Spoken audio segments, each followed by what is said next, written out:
finos en la primavera.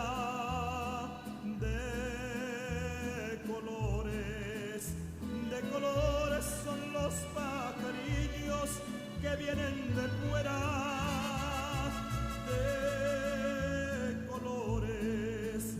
De colores es el arco iris que vemos lucir, y por eso los grandes amores de muchos colores me gustan a mí.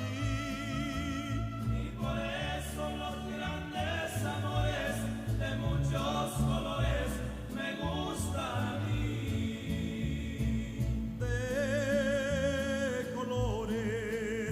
De colores brillantes y finos se viste la aurora.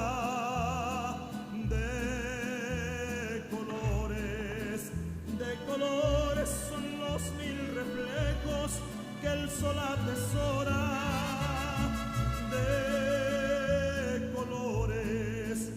De colores se viste el diamante que vemos lucir, y por eso los grandes amores de muchos colores me gustan a mí.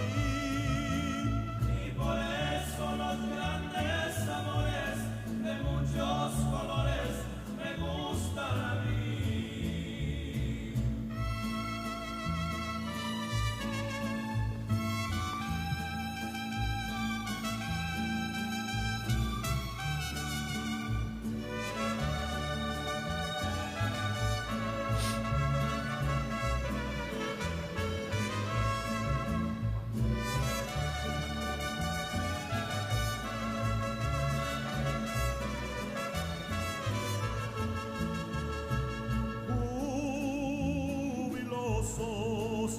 Jubilosos vivamos en gracia hoy que se puede.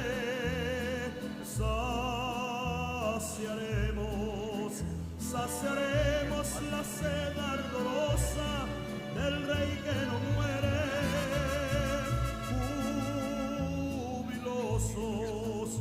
Jubilosos llevemos a Cristo un alma y mil más, difundiendo la luz que ilumina la gracia divina del gran ideal. Difundiendo la luz que ilumina la gracia divina del gran ideal.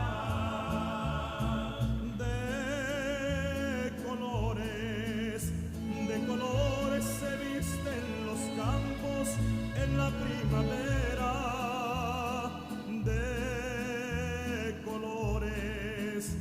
De colores son los pajarillos que vienen de fuera.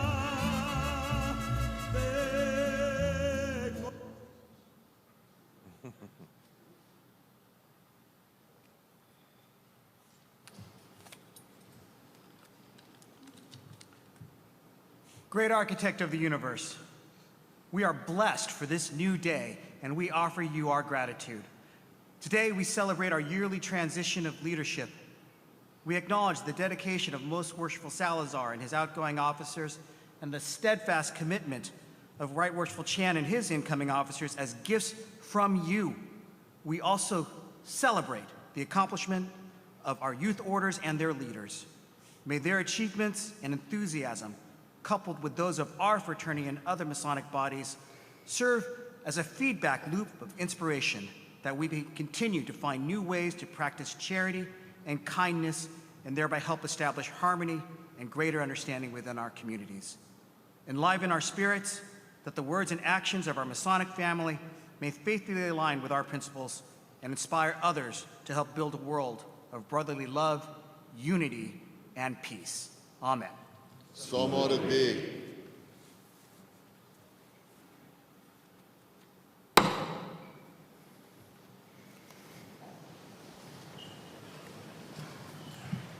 No.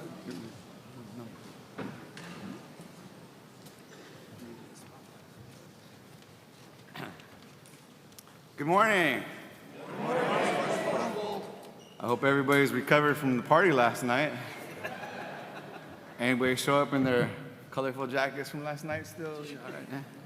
Well, it's my pleasure to welcome you to the public ceremonies of the 176th Annual Communication of the Grand Lodge of California. This morning, Grand Lodge was raised by my two older daughters, Ishel and Sofia Salazar.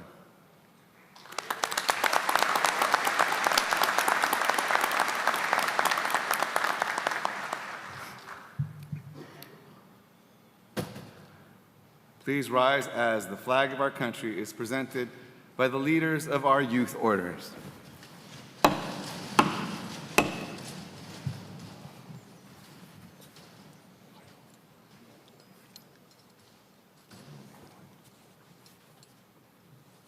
No name tag.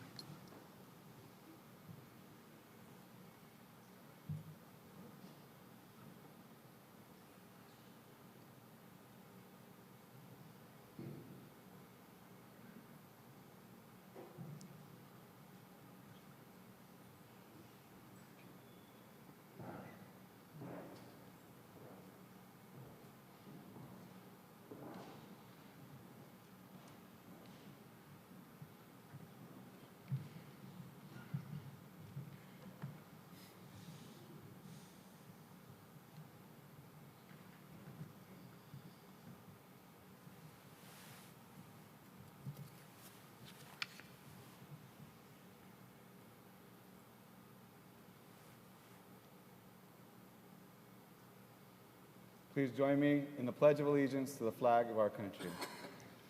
I pledge allegiance to the flag of the United States of America and to the republic for which it stands, one nation, under God, indivisible, with liberty and justice for all. Please escort the flag to its proper place in the east.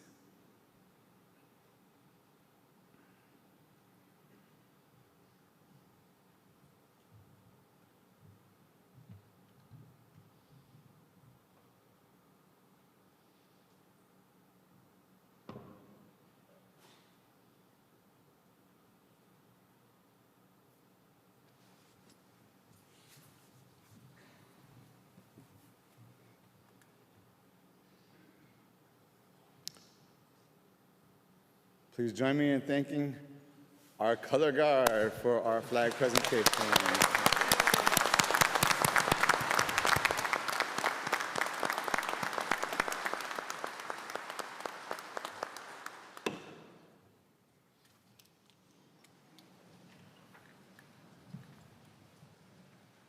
Brother Grant Marshall, you will introduce the youth leaders here with us this morning.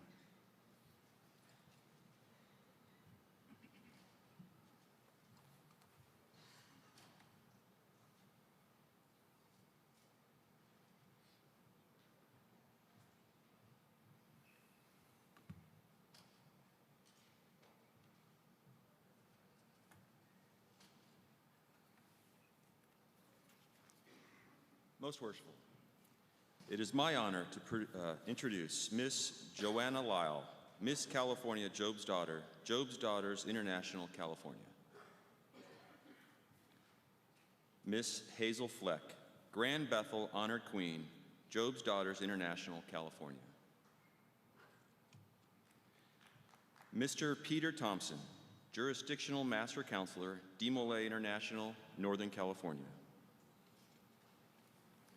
Miss Aubrey Mendoza, Grand Worthy Advisor, International Order of Rainbow for Girls, California. And Brother Sebastian Morano, Jurisdictional Master Counselor, DeMolay International, Southern California.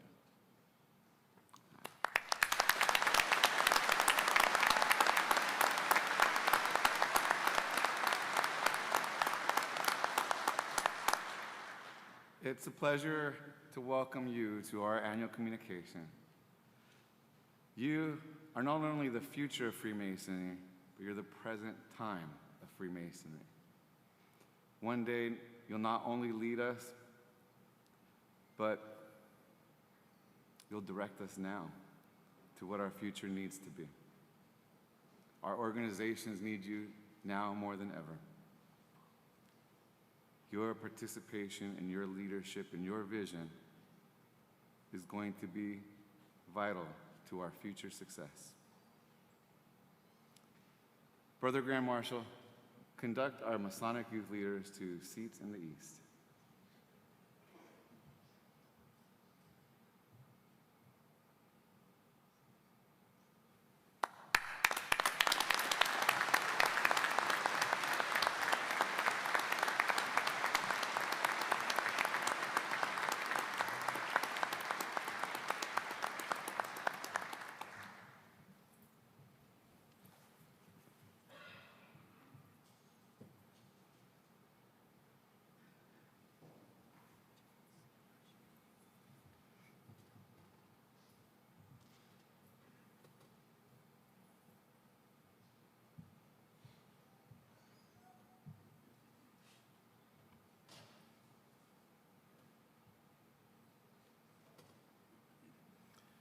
This morning, our Grand Chaplain will perform his final duty of the year by providing us with an inspirational message.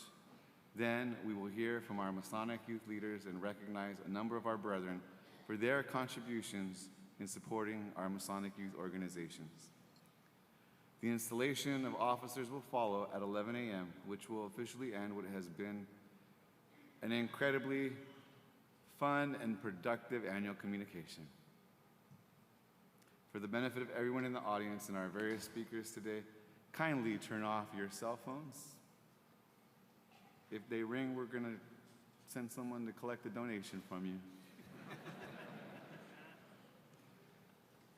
As we begin our program on this Sunday morning, let us now turn our attention to our Grand Chaplain, the Very Reverend David M. Ferreira, for an inspirational message.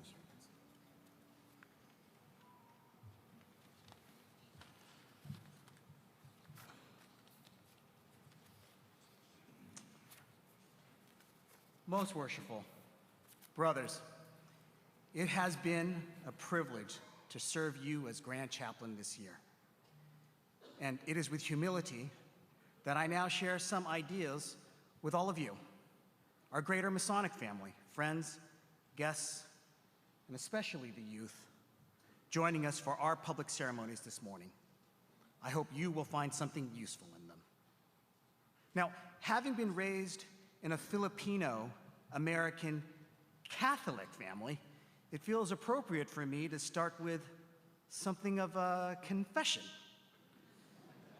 And that is that I often feel alone, even when I'm surrounded by people. Now, I was nerdy growing up, and so perhaps that feeling is just par for the course. But I suspect that more than a few of you have felt that way before. A paradoxical feeling of loneliness, even though there are people in your life. I submit to you, friends, that that feeling is better understood as disconnection, a sense of being detached or separated from others. The symptoms of disconnection are many: loneliness, apprehension, a lack of understanding between people, even hostility. And for me, and perhaps for you, it may feel like we're living in an era of disconnection. So I'd like to share with you how I rebuild my sense of connection and how concepts of Freemasonry underlie that process. First, I ground myself to remember what I am. Now, I don't do anything complicated. I just take a walk. It may be a simple act, but it does so much for me, especially when I hike. When I walk in nature, all of my senses are engaged. I can feel the ground under my feet. I see trees, plants, and flowers, each with their own colors, shapes, and depth. Sounds from the wind to birdsong fill my ear, and I can feel the warmth of the sun on my skin. I am literally and spiritually grounded by the act of walking in nature. And as I observe the splendor of nature around me, I recall a phrase said to me in Masonry. that numberless worlds are around us, all framed by the same divine artist. Everything that I can see, touch, hear, and smell in nature, each of these worlds is the creation of the great architect. And the continual cycle of their creation, breaking down, and rebuilding is also the great work of the architect. And just as with them, my own personal journey and growth through my lifetime is likewise the creation of the great architect. In that moment, I remember that I am not just an observer of nature. I am part of nature and its blossoming through time.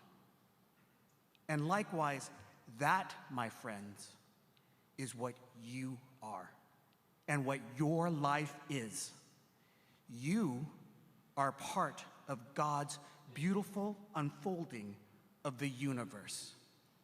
You are part of nature, and you matter, each and every one of you. And because you matter, because each of us matters, it is important for us to share, which is the second thing I do to rebuild my sense of connection. More specifically, I share aspects about myself with others, and I ask others to share things about themselves with me.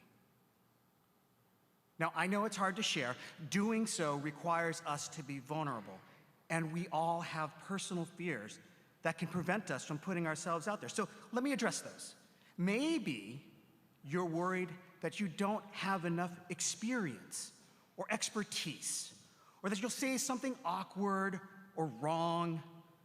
But just as the universe that you're a part of is continually unfolding, so too are you unfolding as a person throughout the course of your life. You are not defined by your worst moments. You are not defined by your highest achievement, and you are not stuck with any particular version, if you will, of yourself.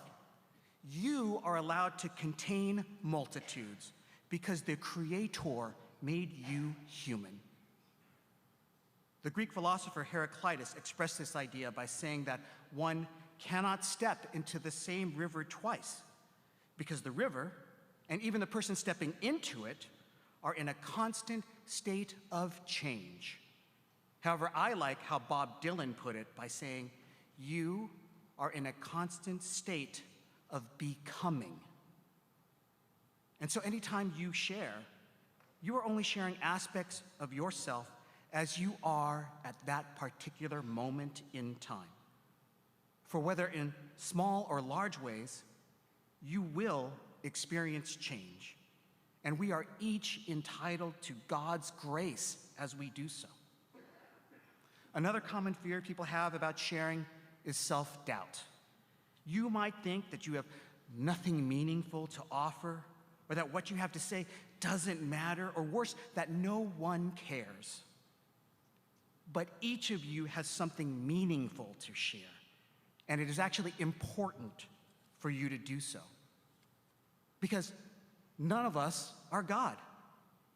If there's anything I'm sure of, it's that I'm not God. So correspondingly, I am not all-knowing. I am incapable of learning all there is to know about the universe, let alone about that ultimate truth, the meaning of life. All I have is a sliver of knowledge I was able to gain through my personal experiences, much of which resulted from the happenstance of my birth. I mean, I certainly didn't choose to be 5'3". And you didn't choose who your parents or ancestors were.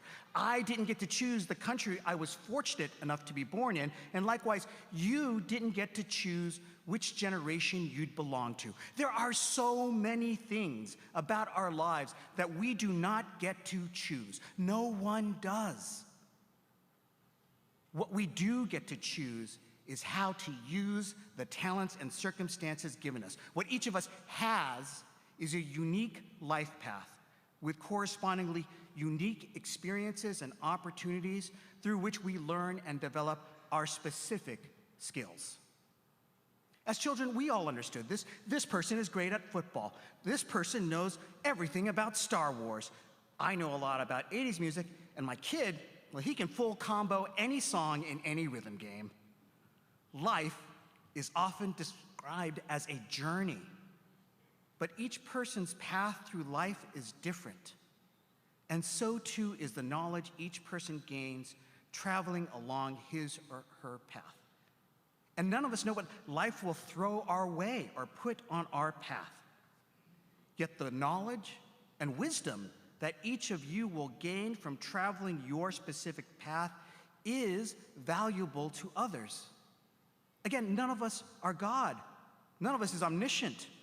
And if we sincerely want to understand the whole of life, the meaning of life, and this world we've been gifted, then we must rely on people to share what they've learned from their experiences. And each of you can do that and contribute to the store of humankind's knowledge. As I became more comfortable sharing who I am with others, I realized that those acts of sharing serve to build connection in two ways. First, I discovered that even though others had different life experiences or even different opinions from mine, we ultimately had more in common with each other than we had differences.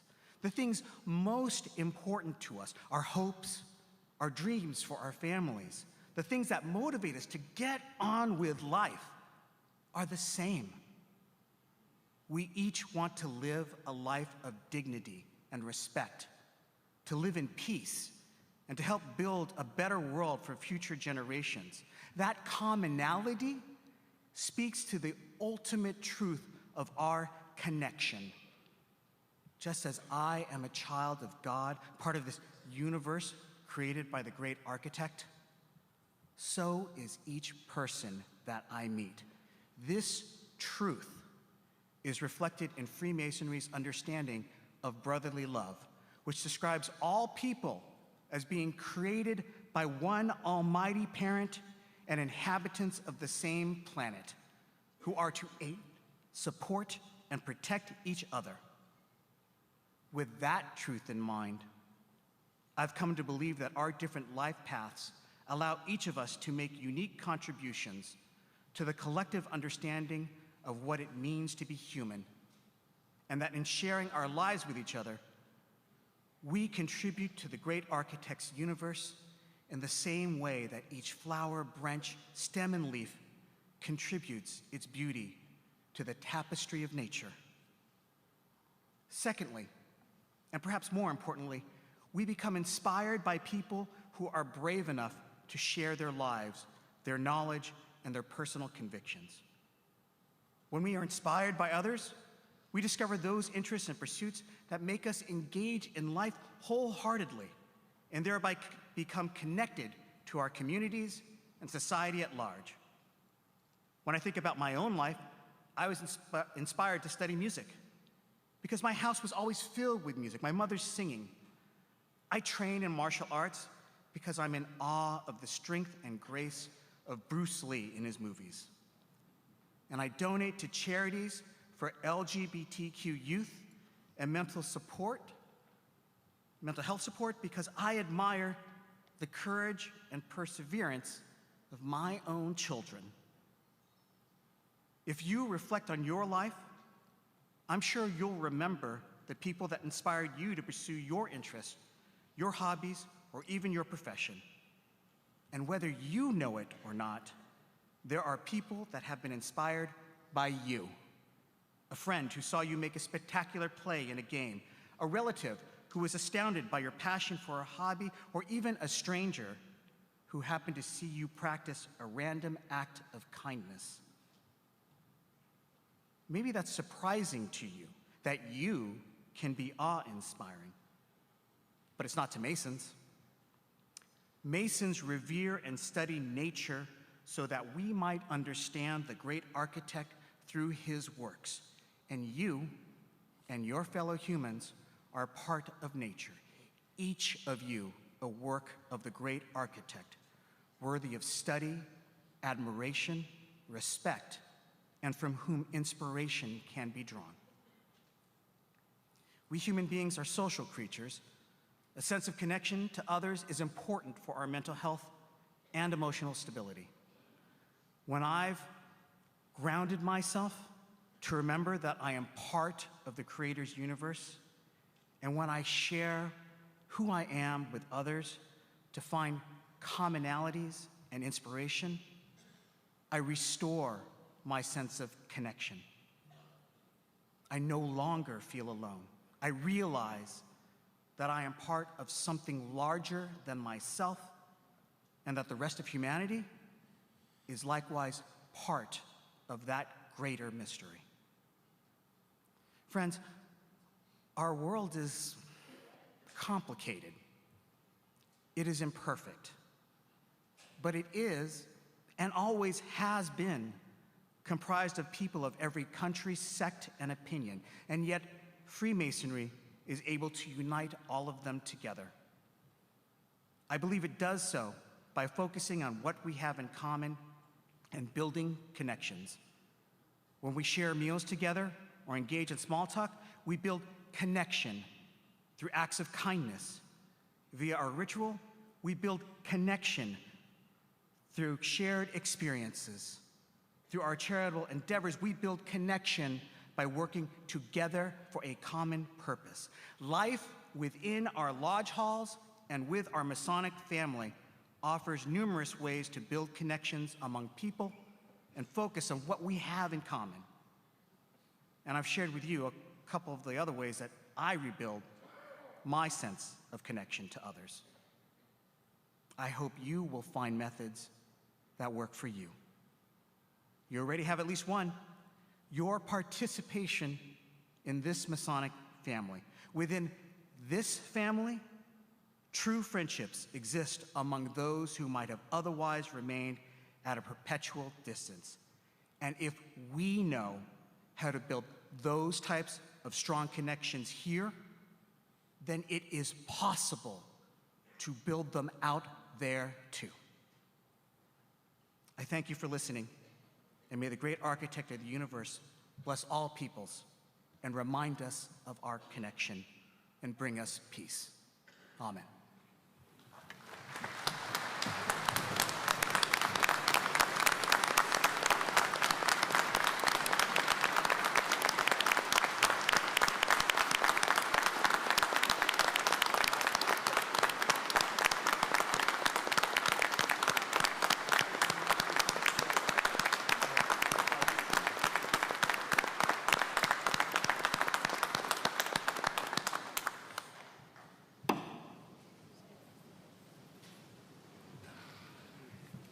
Thank you, very Reverend Brother Ferreira, for your truly inspiring words, both this morning and throughout the year. We will now hear remarks from Miss California Job's daughter, Joanna Lyle.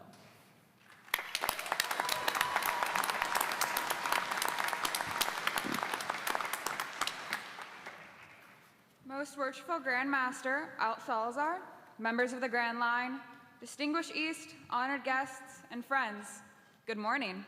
Good morning. It is an honor to stand before you today.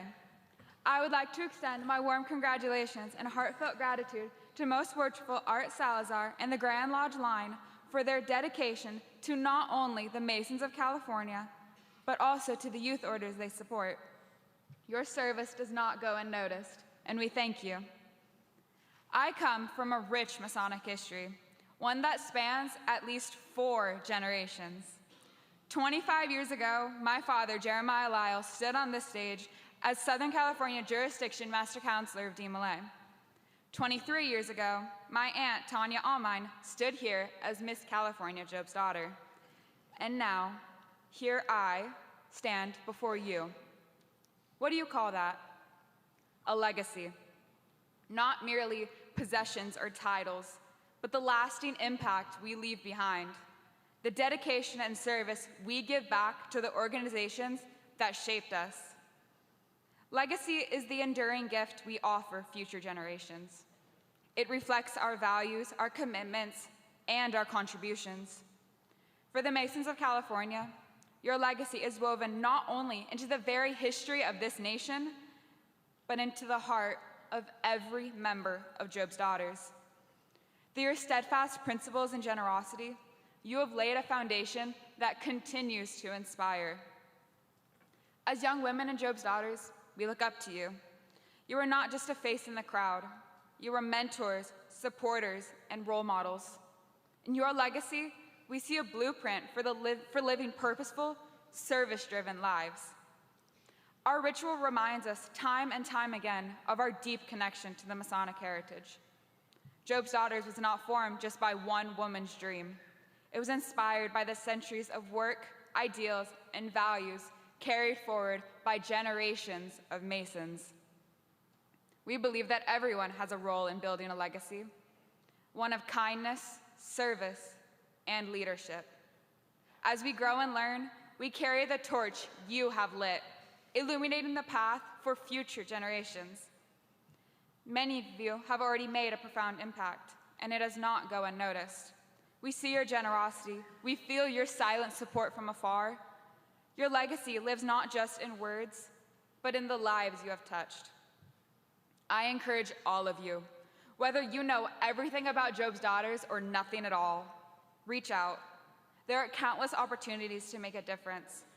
Sponsor a member to attend a leadership camp or our annual state convention. Even a simple conversation can spark growth. That is how my Bethel grew from 1 member to 9 within a year. It was not just about showing up to every meeting. It was the worshipful master of Redlands Lodge making it a point to know each member's name.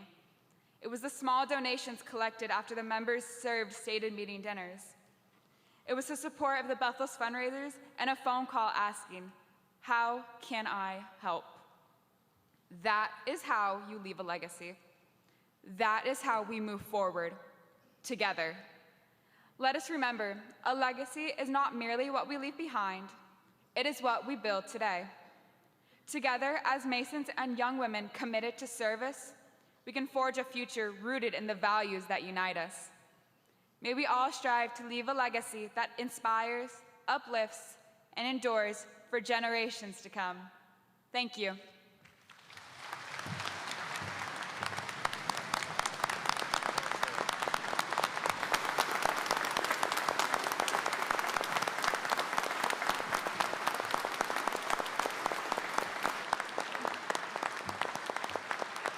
Thank you so much. I guess I should do this.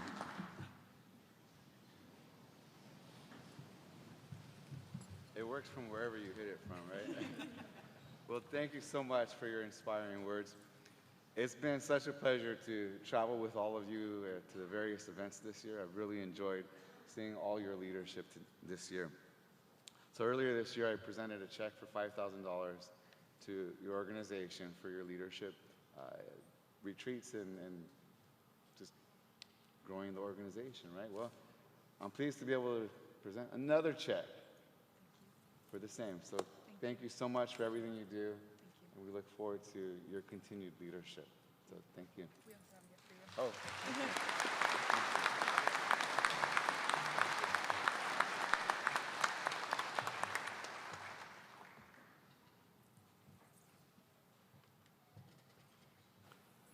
I now call upon the Master Counselor of Northern California Jurisdiction of DeMolay, Mr. Peter Thompson, for his remarks.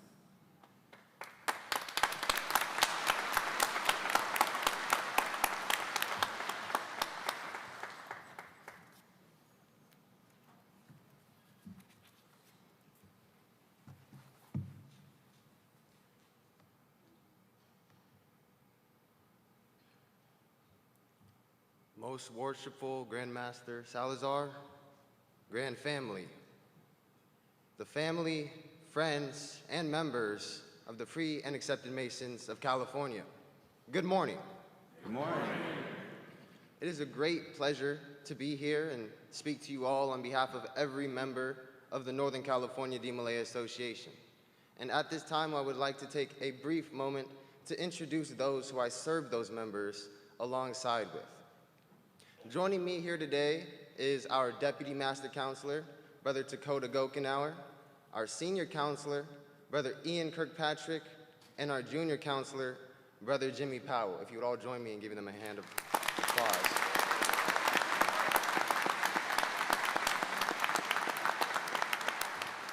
Thank you for all that you do. Inspire. Such a powerful word that stirs our motivations whenever we hear it.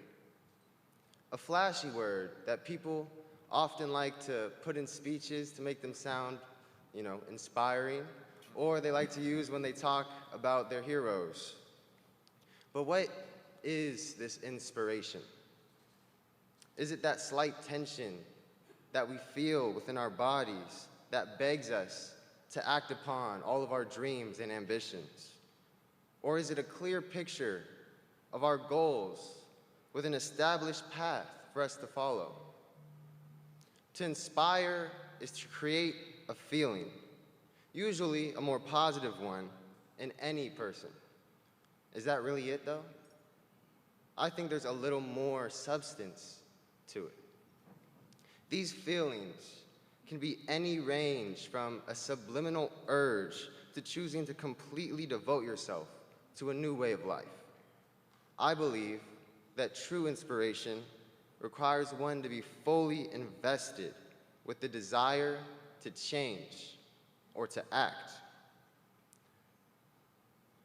That's not all. I believe that to be inspired, one must be dissatisfied. They must be dissatisfied with their situation or maybe even themselves. Whatever it is isn't quite providing the fulfillment which they seek. But this dissatisfaction alone isn't enough to beget action or change in these individuals. Dissatisfaction needs a sidekick to help it on its journey to become inspiration. That sidekick I like to call hope. An optimistic state of mind of which yearns for things to happen. We sit with our dissatisfaction, slowly gaining an intimate relationship with everything we believe to be holding us back. Just waiting for that one person, that one thing to show us the hope, to give us a glimpse of a future which we deep down always knew was possible. As some athletes would say, they just have to see the ball go through the net once before they regain their confidence in the abilities they knew were there. This leads us to the third member of our inspiring trio, confidence. The belief in yourself that says, I can do this. The understanding that your abilities and qualities are enough to achieve your goals. This confidence doesn't have to be internal. You can be imbued with confidence from those around you through assistance, through guidance, and through reassurance in doing the things that bring you fulfillment. These three separate aspects of our perception of life and our individual identities swirl together to promote action and to promote change.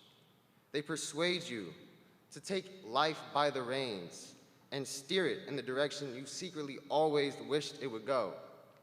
Cherish these people, the ones that believe in you when you can't believe in yourself, the ones who showed you how to be strong by putting on a smile and showing they care, no matter what they may be going through behind the scenes.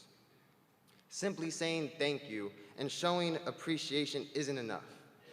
Take it further by seeking to pay it forward and inspire those around you with every breath you take and every step you walk. Venture into your communities and seek to bring a light to those who may be in the shadows of hardship and despair, who may be struggling to see the hope which we all deserve. Inspire the youth of California to make more of themselves, to ascend to places of leadership and success in both our personal, professional, and our fraternal life. No matter how you frame it, the youth are the future of both Masonry and our world. Talk to our members. Share your ambitions and your passions. Show us what the future holds for us and help us to build the confidence to faithfully pursue it. Us youth will always find a way to be dissatisfied. Help us take that dissatisfaction and turn it into inspiration for all of us. Thank you.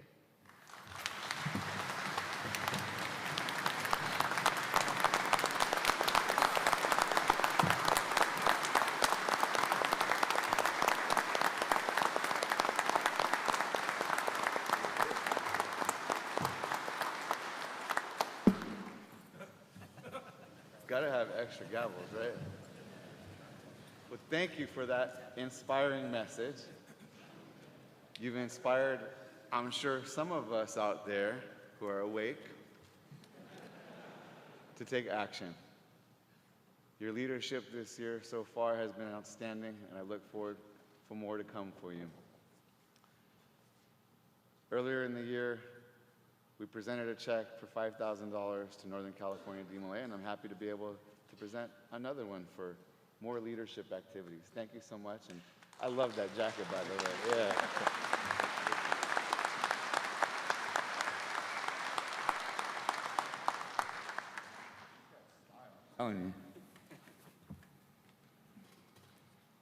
I now call upon the Grand Worthy Advisor, Ms. Aubrey Mendoza, for her remarks.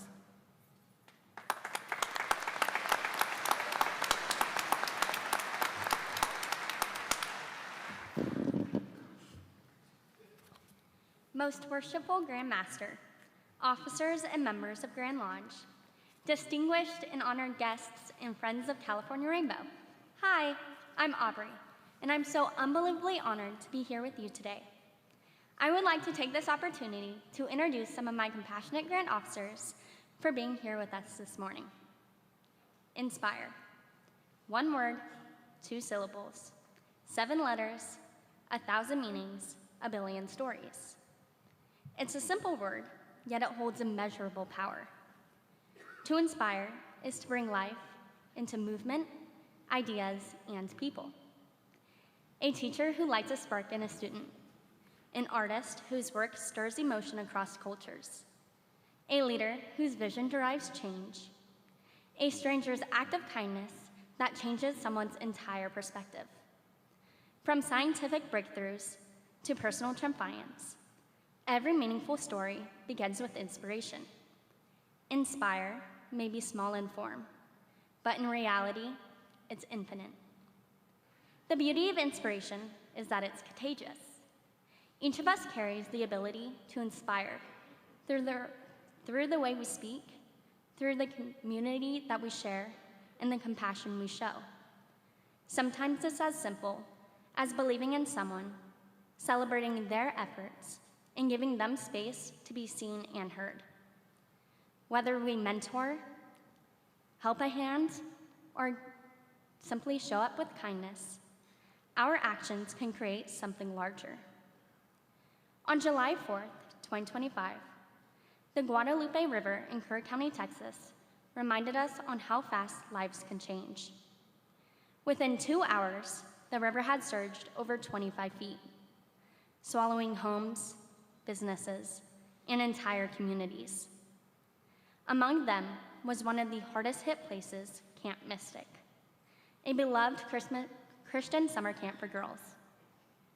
Cabins were torn from their foundations, 2 being completely swept away. The youngest of the campers being only 8 years old, who never made it home. As families frantically searched for loved ones, first responders fought through the roads that had turned into rivers. What should have been a peaceful morning of celebration quickly turned into one of the most deadliest flood events in Texas history. The devastation was almost too much to comprehend, but it's what happened after the storm that tells a bigger story. Volunteers, first responders, and everyday heroes mobilized within hours. Churches opened their doors as shelters. Neighbors helped clean debris out of each other's homes, and communities across the entire state sent food, clothing, and a sense of hope. At Camp Mystic, volunteers wade through the wreckage, determined to restore what had been lost. What inspired this incredible outpour wasn't just the scale of the tragedy. It was the belief that no one should have to face it alone.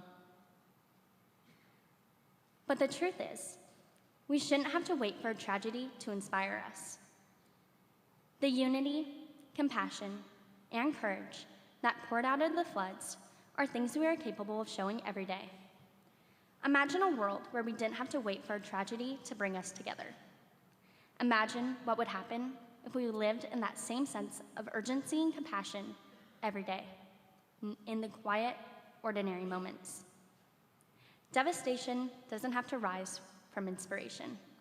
It can rise from a helping hand, a kind word, or simply showing up. The same spirit belongs in the Masonic family. As Masons, Rainbow Girls, Job's Daughters, and DeMolay, we are already connected by shared values: love, inspiration, service, and the love for one another. When the wisdom of the Masons mixes with the love and enthusiasm of the youth organizations, we can create something unstoppable.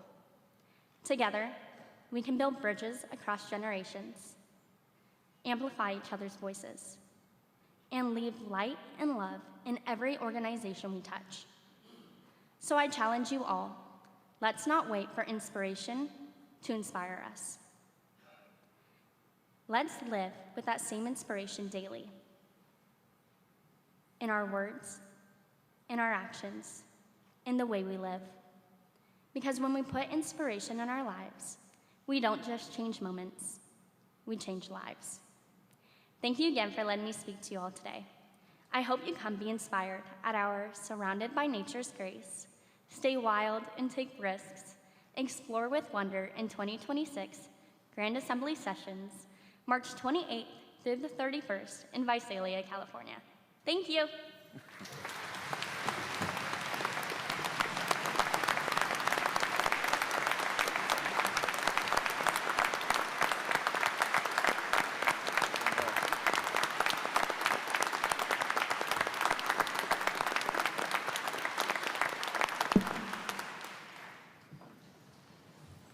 Thank you for those strong words. I know it always grounds us to hear how important it is for us to act together before tragedy strikes. So thank you for reminding us all of that. Well, earlier in the year, I got to visit you guys and donate a $5,000 check to your leadership retreats. Almost challenging what your Grand Worthy Advisor at the time to sing some Disney songs, right? Yeah. Yes. Okay. We don't have to do that today, right? No? Okay. But I do have another check for you, so please accept this from all of us as California Masons to help with your leadership retreat. So thank you so much for being with us.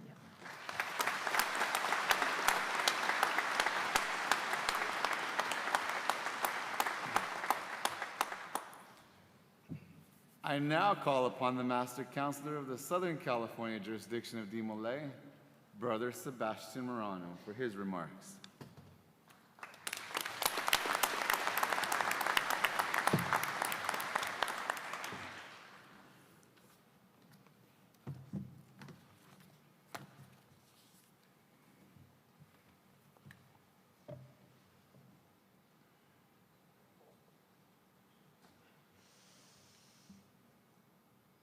Most Worshipful Salazar, Masons of California, members of our Masonic family, visitors, and friends, good morning. Good morning. I'm extremely grateful for the opportunity to speak before you all here today, for all of the support that we have received from the Masons of California throughout the years. Before I begin, I would like to recognize my fellow Southern California jurisdiction officers who are present with me today. Brother Anthony Percival, Jurisdiction Deputy Master Counselor. Brother Mario Cifuentes, Jurisdiction Congress Secretary. Miss Sophia Campbell, Jurisdiction Sweetheart, and Miss Kaya Warwick, Jurisdiction Princess. Joining us today as well is Brother Damian Morano, Vanguard Region President. Please join me in welcoming them.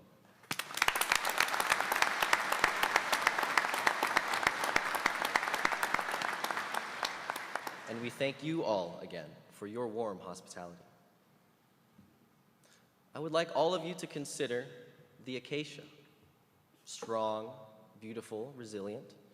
It pursues mutual improvement through symbiotic relationships with the organisms around it. In its wisdom, it sways with the energy of the storm, rather than stubbornly allowing rigid branches to snap. It reaches wide with its roots to enrich and stabilize the soil around it. In DeMolay, we teach the youth to function just like the acacia in their communities. We mentor our youth and improve our order through our teachings. We work with our youth to adapt and handle rapidly changing times. We reach wide into the community with our youth to serve our neighbors and exemplify our cardinal virtues. The youth are the saplings that we nurture, who eventually become a force for good wherever they may go. As much as DeMolay has to offer, the extent of our impact on youth and their communities is determined by the harmony that is found within our Masonic family. We have such a unique network that allows us to help each other grow and to thrive, but harmony is not guaranteed nor maintained without effort. Our youth have faced a few roadblocks this previous term, the most alarming being the uprooting of a chapter, whose members thankfully were taken in by a new sponsoring lodge. Our youth dedicate time and effort to better themselves and those around them, regardless of the challenges that this world presents them with. To them, the Masonic family is where they turn to for guidance and for hope, like a traveler seeking rest and shelter under the shade of an acacia. It is for this reason and many others that we should continue to show up for each other and promote harmony amongst ourselves. That way, we may better carry out our good works and support the youth who are trying to make a difference. For those of you who are present at the opening sessions, I had the honor to stand before you as a Brother Master Mason. Today, I have the honor, but also the responsibility to stand before you as the Jurisdiction Master Counselor. When I speak, my voice is not only my own, but the voice of every DeMolay that there has ever been, every DeMolay that I represent today, and every DeMolay there is to come. Hear us when we say, we need you. Not just money, not just spaces to meet, but your guidance, your compassion, your mentorship. The challenges you faced as youth may be different to those presented to the youth of today, but the virtues and skills you have developed can still help them navigate this crazy world that they'll inherit. Now more than ever is the time to inspire them to do what is right, to grow as individuals, and to become just like an acacia in their communities. Our shared virtues are the roots and foundation, the answer we must never forget to why we devote so much effort and time to our beloved Masonic family. When we unite under these virtues, the impact that we see on our communities is undeniable. When you invest your mentorship, we immortalize in the hearts and the minds of the youth the virtues that ensure the perpetuity of positive change in the world. For those of you who are already active in our chapters, your service is priceless, and we cannot thank you enough for what you do to provide for our DeMolay. It has been an honor to speak on behalf of Southern California's DeMolay, and I humbly thank you all for your continued support. The future of our world depends on the path that our youth choose to take. To prepare them for that walk of virtue is a choice for you to make. Thank you.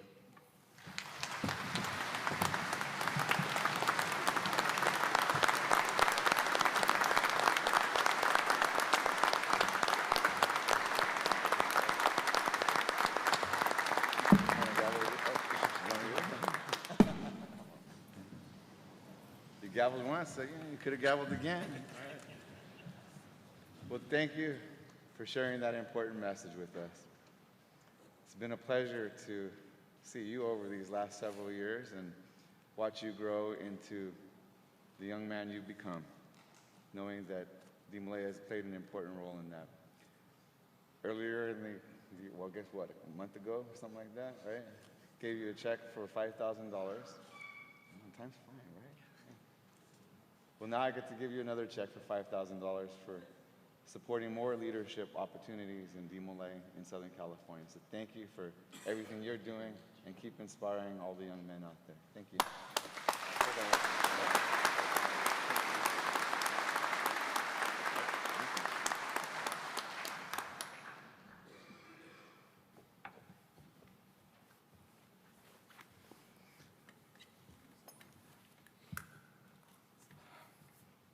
You know, adults obviously play a vital role in the success of our youth orders. Each year, the Grand Master has the privilege to present one or more Masons with the prestigious Grand Master's Youth Support Award. This award recognizes singular service to our young men and women in our Masonic youth orders. This year, 4 brothers have been selected to receive the award.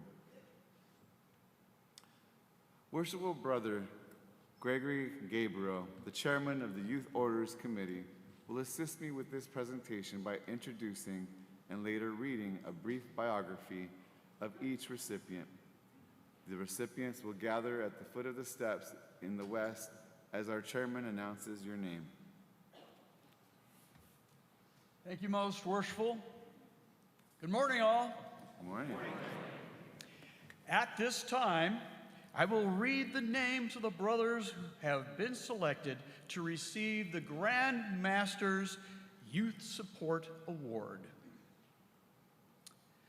Worshipful Brother George E. Whitmore, a past master of Foxcoats Daylight Lodge number 842, receiving the award for his service to Job's Daughters International, California.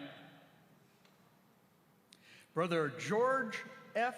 Lang, a member of Salinas Lodge number 204, receiving the award for his service to DeMolay International, Northern California jurisdiction. Worshipful Brother George F. Witten, a member of Petaluma Hamilton Lodge number 180, receiving the award for his service to the International Order of the Rainbow for Girls, California. And Worshipful Brother Mark E. Pressey, a member of Irvine Valley Lodge number 671, receiving the award for his service to DeMolay International, Southern California jurisdiction. Brother Grand Marshal, with the assistance of the leaders of our youth orders, please conduct these brethren to a place west of the altar.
My brothers, I congratulate you on receiving the Grand Master's Youth Support Award.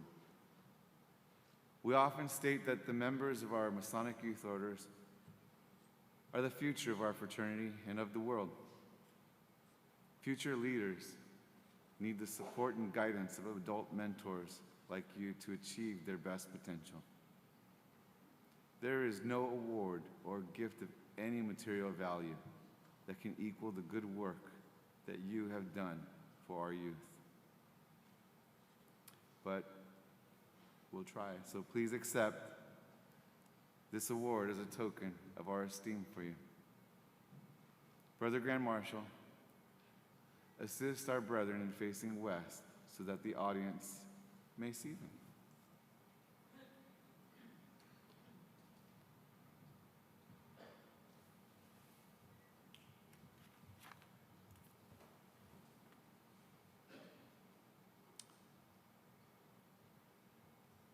Brothers, please step forward as the chairman reads your name and then step back again when he finishes reading your biography.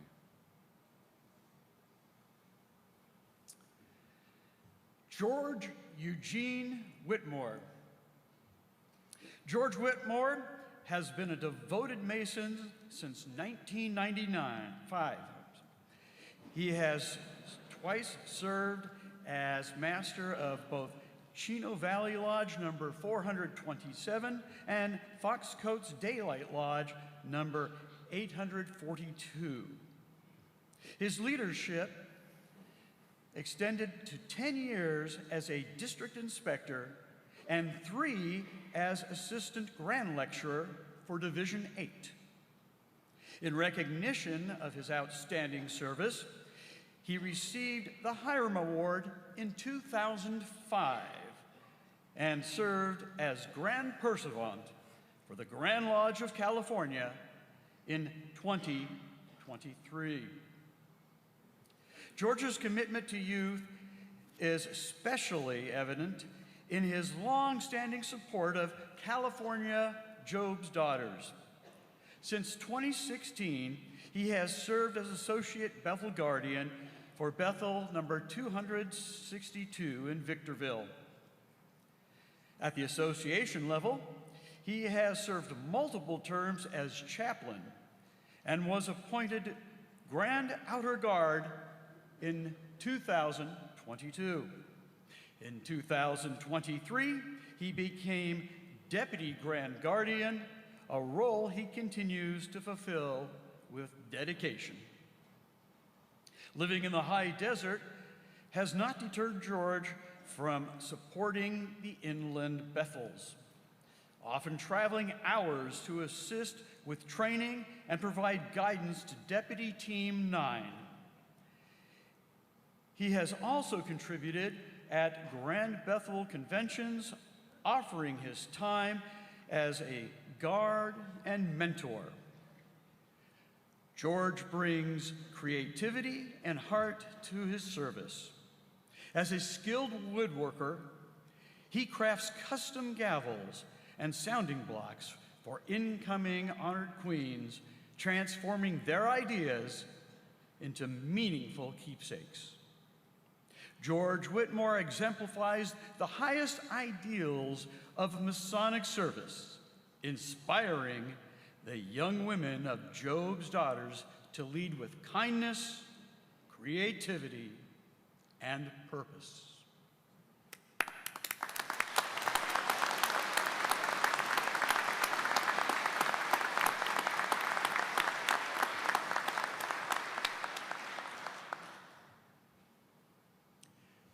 The second recipient is George Frederick Lang. George Lang's lifelong commitment to youth leadership began in 1968 when he joined San Lorenzo chapter of the Order of Demolay. He quickly rose through the ranks, serving as Deputy Master Counselor of Northern California Demolay in 1971 through 1972. Over the decades, George has continued to guide and inspire youth people throughout his extraordinary service and as a DeMolay advisor. He spent 20 years as director of the Pacific Coast Leadership Conference, 20 years on the DeMolay convention staff, many of which were as the director. And he served as chapter, divisional, and Northern California Dad Advisor. Today, he continues to shape the future of DeMolay as president of the DeMolay Foundation of California. For his decades of exceptional dedication, George has received DeMolay's highest honors: the degree of Chevalier, the Cross of Honor, and the DeMolay Legion of Honor. Initiated in San Leandro Lodge number 744 in 1974, George is now a life member of Salinas Lodge number 204, where he chairs the public schools and scholarship committees and received the Hiram Award in 2024. A retired educator and school principal with 35 years of service, George has extended his passion for youth development into the broader community. He serves as a CASA volunteer and has supported 7 foster youth, including his current case of 6 years. As a Kiwanian for more than 30 years, he currently serves as a district trustee for California, Nevada, and Hawaii. George Lang is a shining example of the Masonic commitment to supporting and empowering the next generation.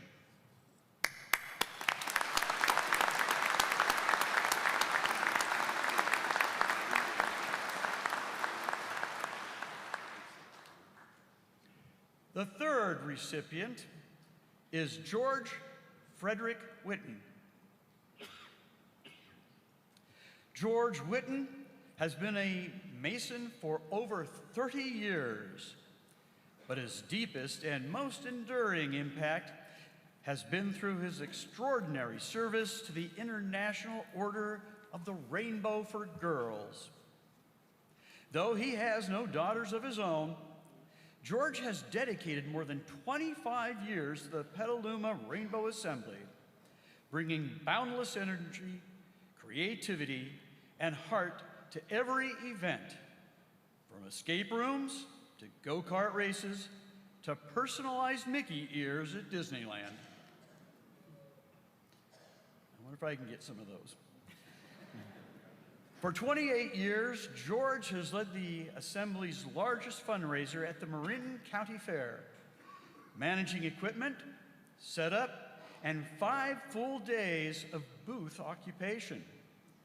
His commitment extended far beyond the logistics. He also contributed generously to the Assembly, securing corporate matching funds through Chevron to double the impact of his giving. The Grand Assembly, George organizes the food room, ensuring the girls have the snacks and comfort they need. He pre-orders the mascot for the coming year and surprises each girl with their own keepsakes. His attention to details and personal care have made him a beloved figure in the rainbow community. George was honored with the Grand Cross of Color, Rainbow's highest distinction, and was named State Dad for the pioneering Wolf Pack, traveling across the state and even to Supreme Assembly. His bond with the girls continues to this day. Many still call to ask if he'll be at their next event. George Whitten is a shining example of what it means to live Masonic values in service to the next generation.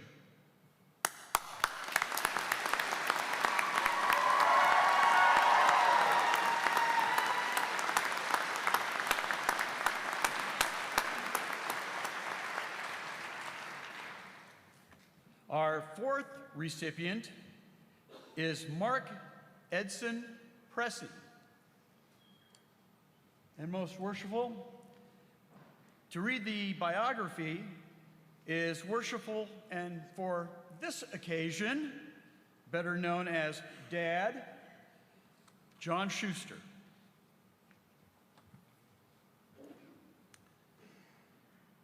Mark Pressey has devoted more than 30 years to Freemasonry and nearly 2 decades to supporting Masonic youth.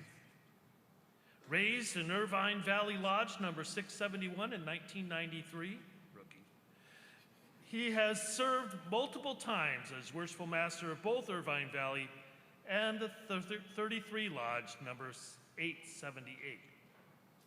His commitment to the craft is matched by his dedication to youth leadership and development. Mark's journey with the youth orders began before he had children old enough to join. In 1997, he was invited to assist with Infinity Rainbow Assembly in Lake Forest and continued on the advisory board for many years. Mark has also served as Rainbow Dad in 1998 during his term as master, inspiring a string of subsequent masters and officers and members to volunteer with Rainbow for many years. In 2004, his son joined Agate chapter of DeMolay in Escondido, inspiring him to also become a DeMolay advisor.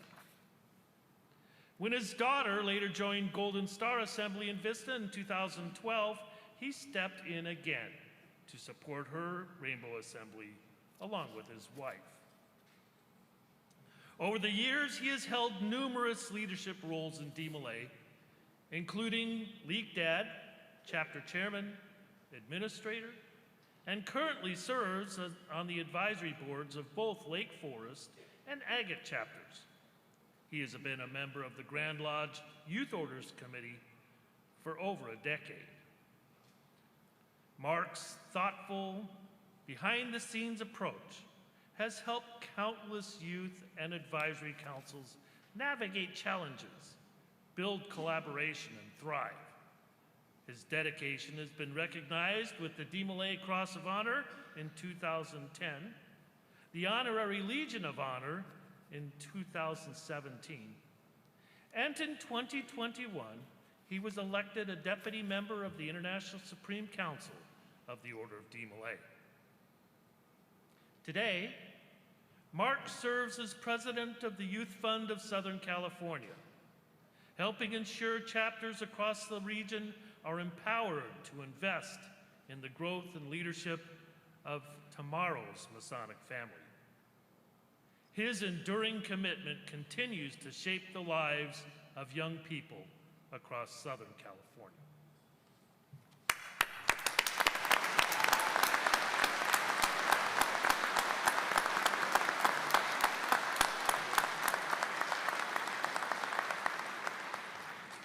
Most worshipful, I present to you these recipients for the 2025 Grand Masters Youth Support Award.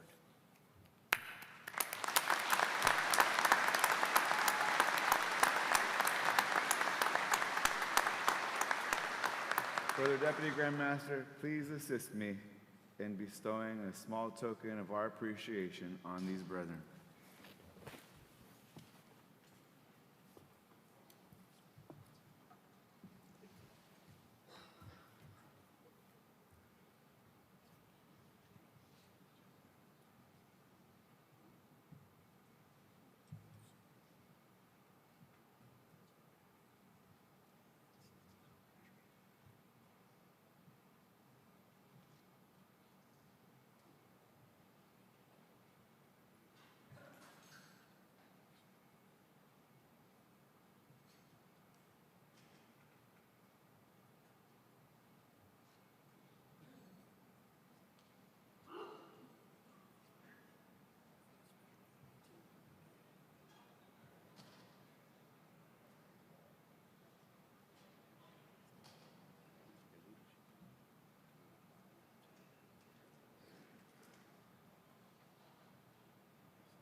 Master Masons will please rise. Brethren,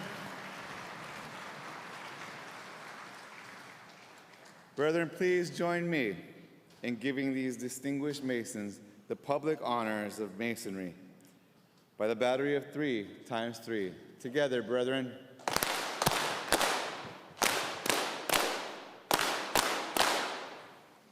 Thank you, my brothers, for your service. Congratulations.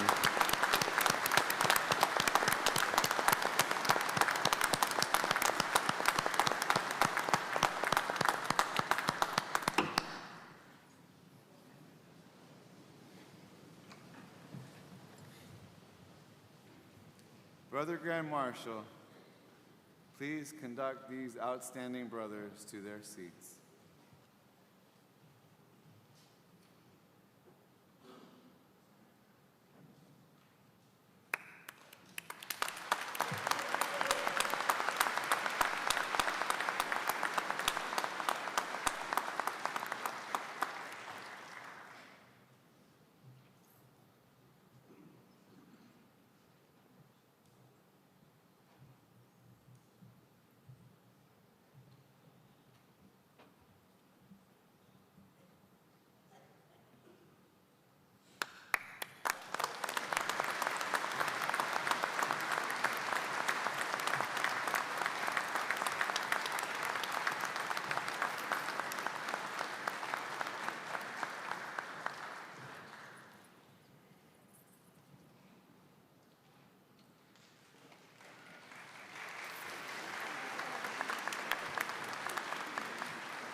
Well, the time has come. It has been a great honor to serve this last year as Grand Master, visiting with brethren up and down the state, getting to witness and appreciate the ways in which Masonry is practiced in so many different places. It's a beautiful thing the way we practice Freemasonry together. No matter what differences we may have, whether it's dressing formal for every meeting or degree, wearing our best blue jeans and black vest, like Vesper Lodge, right? Good times. We all practice the values of Masonry. It's been a true joy to experience that with all of you. Thank you to all the Grand Lodge officers for joining me and Laura on this journey this year. We thank all of your significant others, your families, for being part of this journey with us.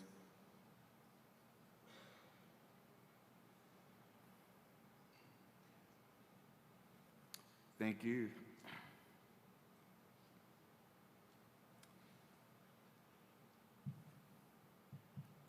To my family,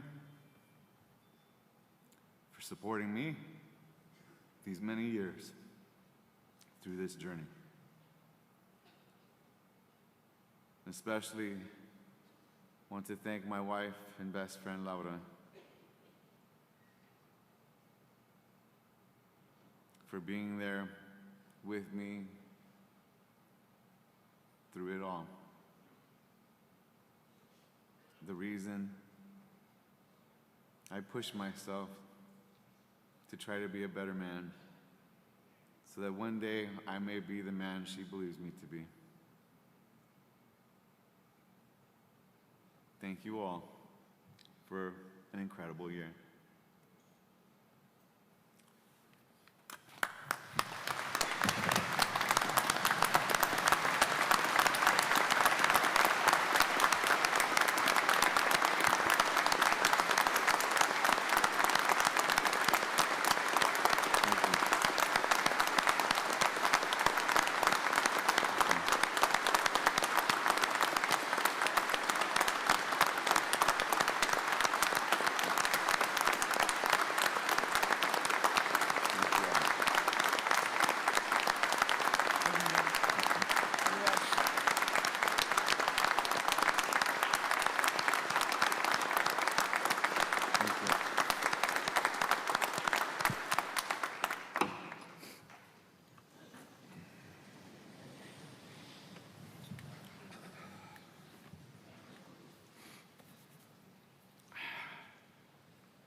This concludes this portion of the public ceremonies. There will be a very brief interlude followed by the installation of the 2026 Grand Lodge officers. I ask the audience to please remain in your seats. If you leave, please be sure to return well before 11 a.m. so that we can start on time. I know our Grand Master-elect would appreciate that very much. In just a moment, I'll give 2 raps for the Grand Lodge officers who will stand and retire from the auditorium for the final time. When we do, we will be doing so to a song that's special to me for several reasons. The song is called Crystal Blue Persuasion.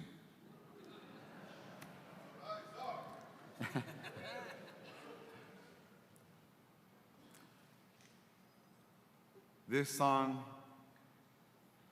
is one that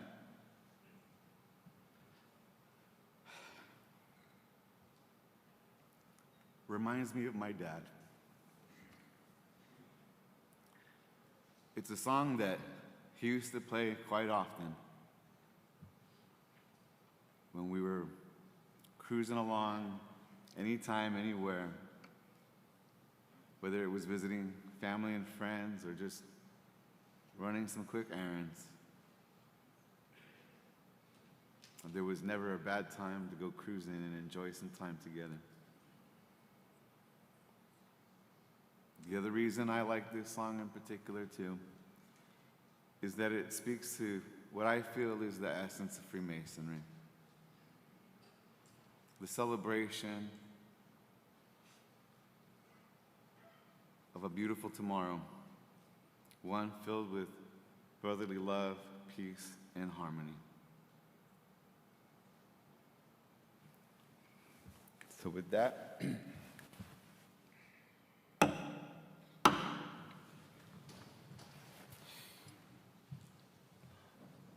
Grand Lodge officers will retire.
taking it.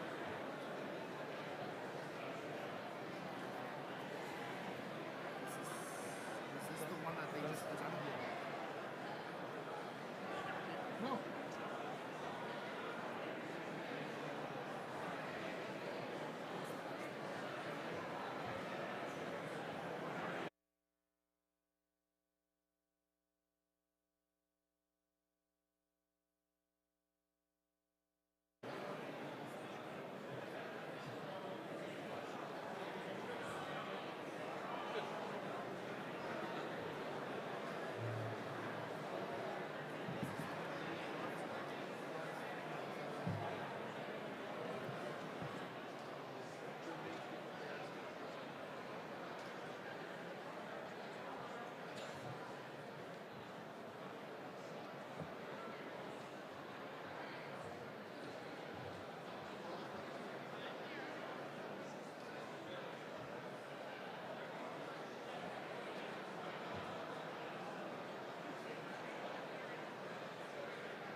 will, at 11. Or,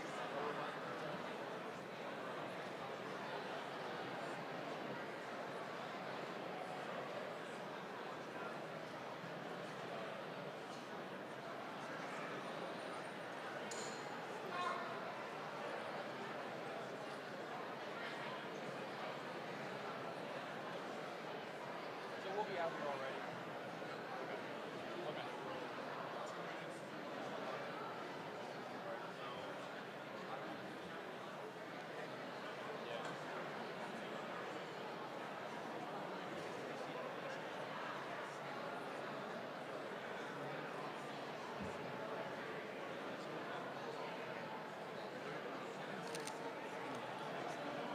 Yeah.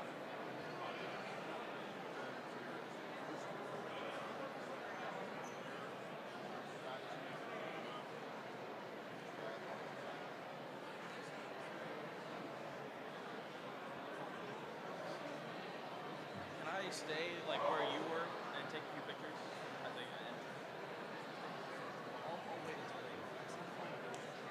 Oh, okay. Maybe.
easier for me to see, so I'll be there. So, the thing,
Brother Master of Ceremonies, are the officers of this lodge lately chosen present and ready to be installed in their respective offices?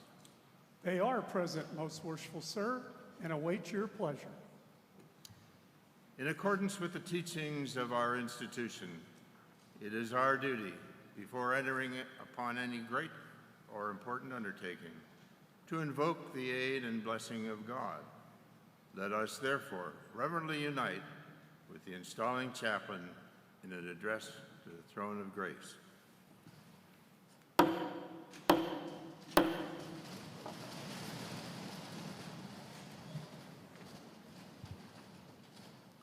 Great architect and ruler of the universe, we reverently invoke thy blessing at this time. Grant us thy aid in our present undertaking, that all we may do shall be done with an eye single to thy service and to the good of Freemasonry. May those who are now about to be invested with the government and conduct of this Grand Lodge be endued with wisdom to instruct the brethren in their duties, and may they be continually guided by the unerring counsel which thou hast given in the great book of nature and revelation. May brotherly love, relief, and truth always prevail among the members of our beloved craft.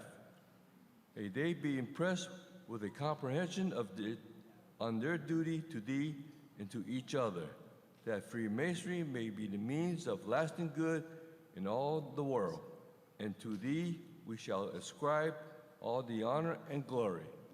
Amen. So let it be.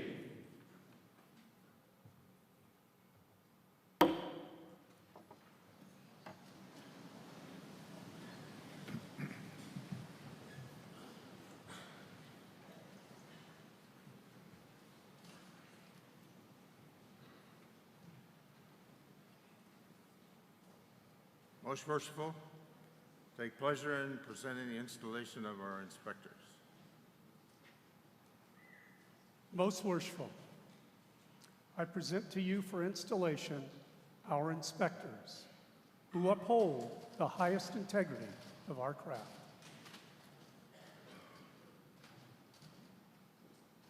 As inspectors, you are entrusted with the essential responsibility of safeguarding both the traditions and governance of our craft. You are charged with guiding officers in the ritual and reporting deviations from Masonic law.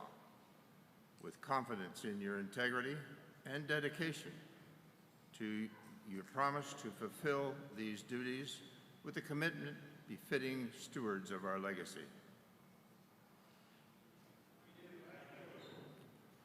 With confidence that your conduct will be such as to merit your present appointment, I install you in your respective offices.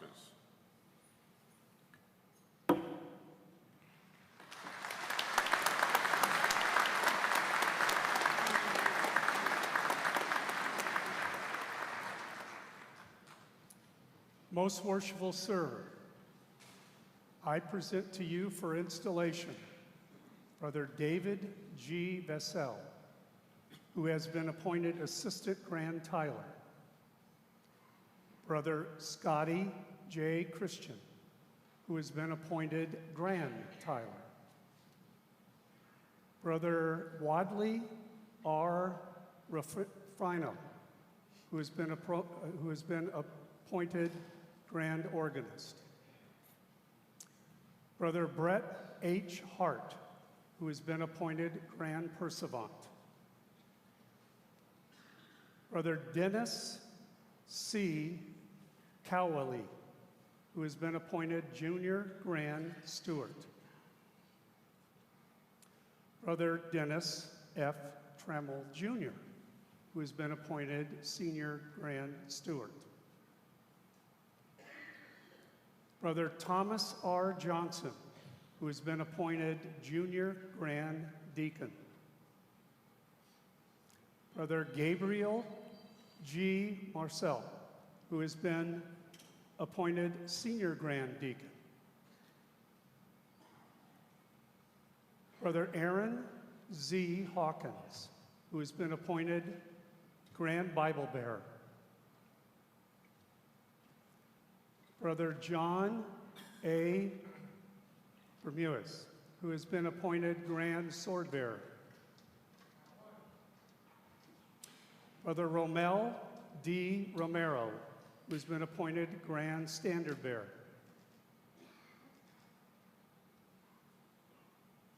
Brother Albert S. Kua, who has been appointed Grand Marshal. Brother Jordan T. Yelnick, who has been appointed Assistant Grand Secretary.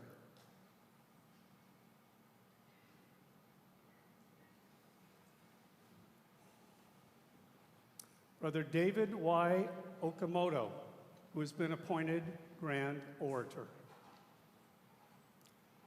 Brother Charles D. Damano, who has been appointed Assistant Grand Lecturer of Division 10. Brother Russell E. Hennings, Assistant Grand Lecturer, Division 9.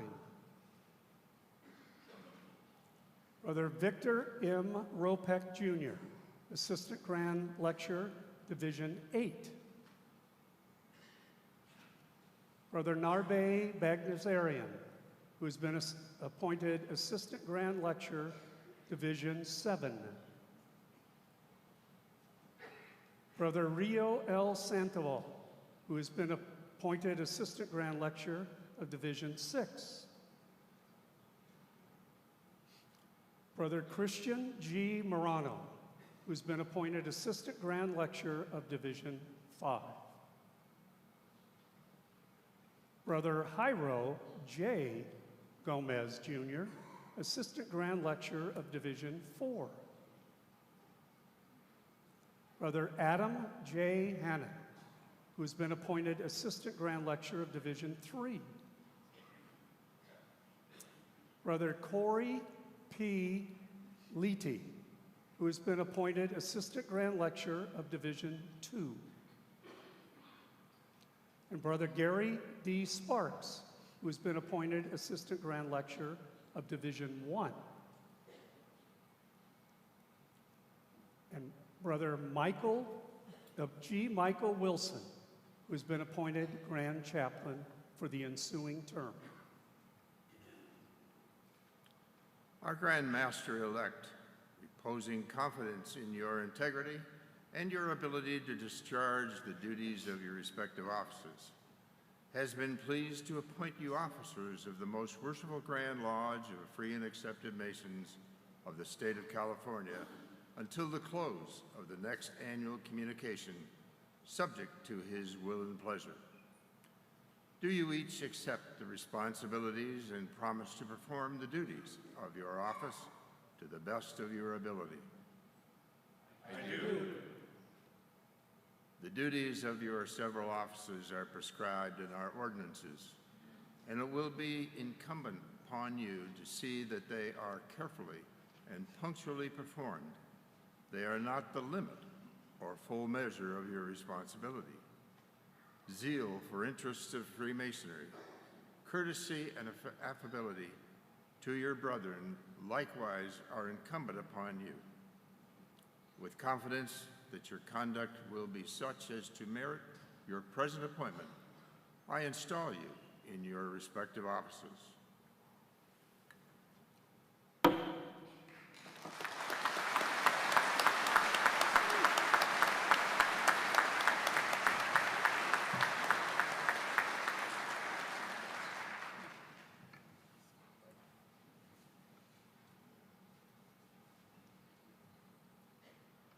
Most worshipful Sir, I present to you for installation Brother Matthew S. Vanderhoek, who has been elected Grand Lecturer, Brother Alan L. Kazalou, who has been elected Grand Secretary, and Brother Stephen L. Yaffa, who has been elected Grand Treasurer for the ensuing year. Your brethren have expressed their confidence in your zeal, integrity, and ability by electing you to these several offices. Do you each promise to discharge the duties of your office in strict accordance with our ordinances to the best of your ability? I do. The duties incumbent upon you in your places are fraught with grave responsibilities. To your several care and custody are committed the very valuable, tangible, and intangible assets of the grand body, its finances, records, esoteric work. It is of the utmost importance that you ever remember that in the discharge of your respective duties, you are acting as a trustee of your brethren.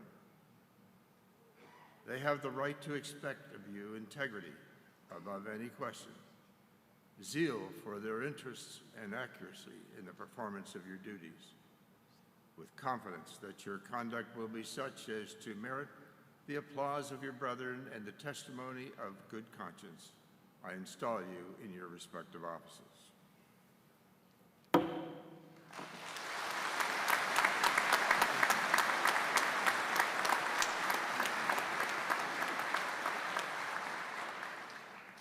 Brother Master of Ceremonies, you will present the Junior Grand Warden-elect and the Senior Grand Warden-elect at the altar.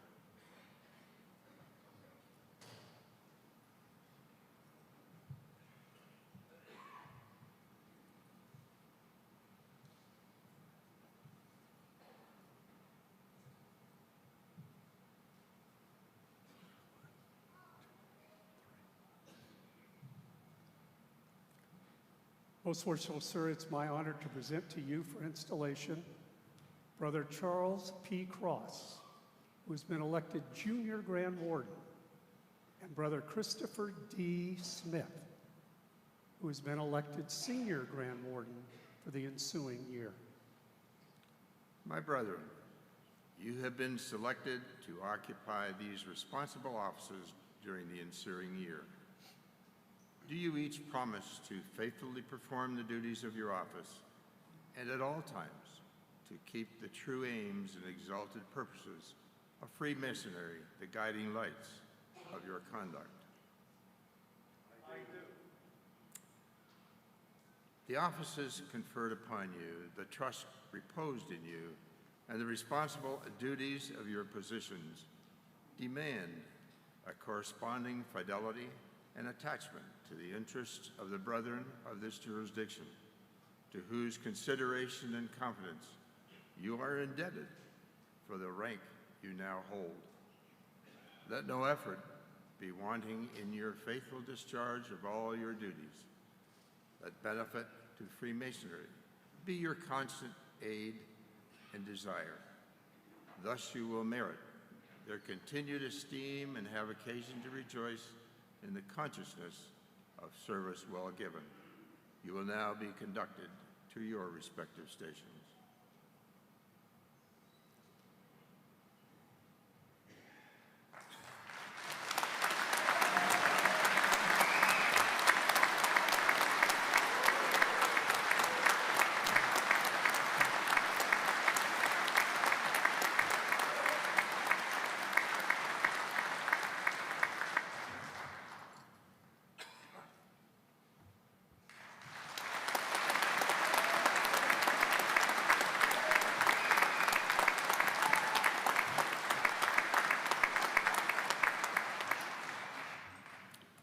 Brother Master of Ceremonies, you will present the Deputy Grand Master-elect.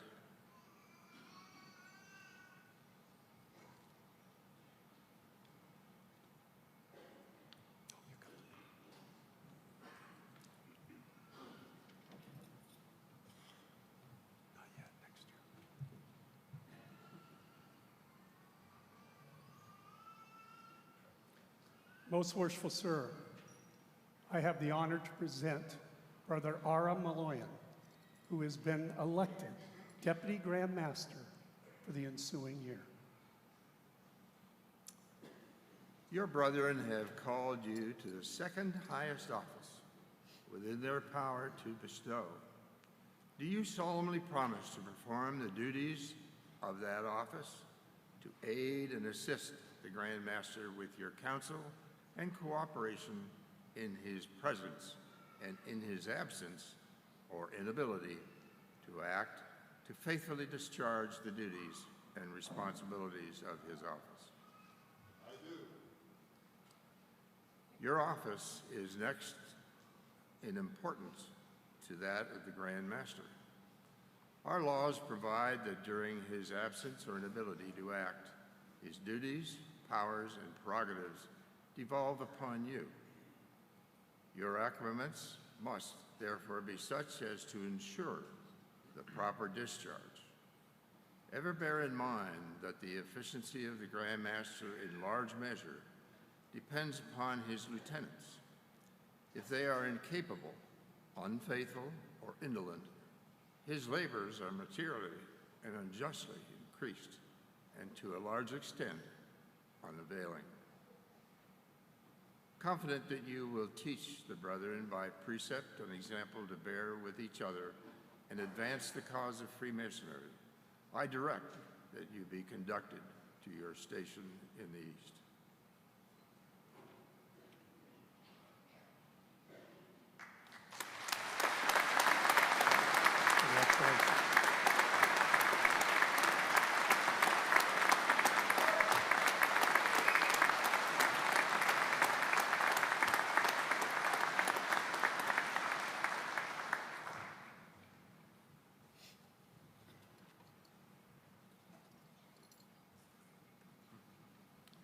Brother Master of Ceremonies, you will present the brother who has been elected Grand Master, first causing him to kneel at our altar.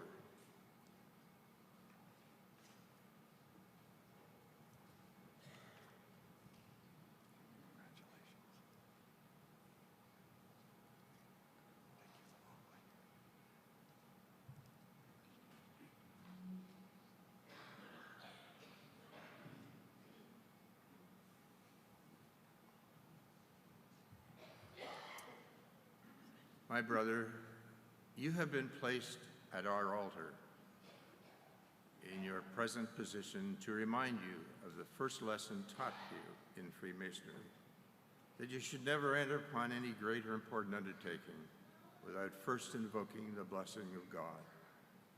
The repetition of that lesson is particularly appropriate now that you are about to enter upon the greatest and most important undertaking of your fraternal career. It is fitting and proper that you should present yourself on bended knees before the great architect of the universe and humbly implore him to impart to you wisdom and humility, to save you from pride of opinion, that you may govern wisely, courageously, and yet with kindness and courtesy to your brethren. Again, in these moments, you must commune alone with him who knows all your thoughts and deeds and resolutions for the future.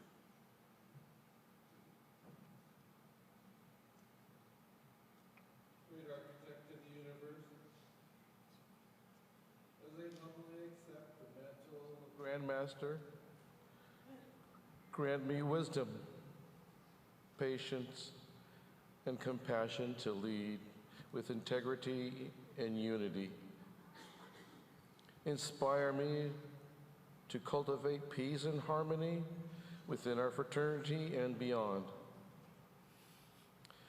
May I reflect brotherly love, relief, in truth, in all my words and actions.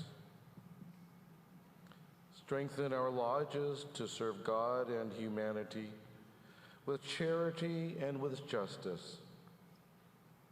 Bless us with health and dedication, that our labors bring progress, harmony, and hope. May all be done to your glory and the betterment of mankind. Amen. When you were installed master of your lodge, you were required to give your assent to certain ancient charges and regulations as masters had done in all ages before you.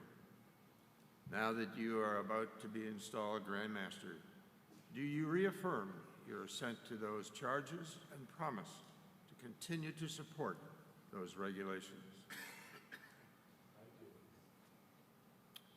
Do you agree that all powers with which you are about to be invested are given to you by your brethren solely for the protection and improvement of Freemasonry? I do. Do you promise never to arbitrary or discourteous, but to decide justly and impartially, to labor diligently to maintain peace and harmony among the brethren, to spread brotherly love and affection, and ever to remember that you are but first among your peers? I do. Then you will repeat after me the vow of your office. I do solemnly promise and swear I do solemnly promise and swear that I will support the constitutions of the United States of America, that I will support the constitutions of the United States of America, the state of California, the state of California, and the most worshipful Grand Lodge of Free and Accepted Masons, and the most worshipful Grand Lodge of Free and Accepted Masons, and will perform the duties of Grand Master and will perform the duties of Grand Master to the best of my ability. To the best of my ability. So help me God. So help me God. Amen. Amen. You will rise.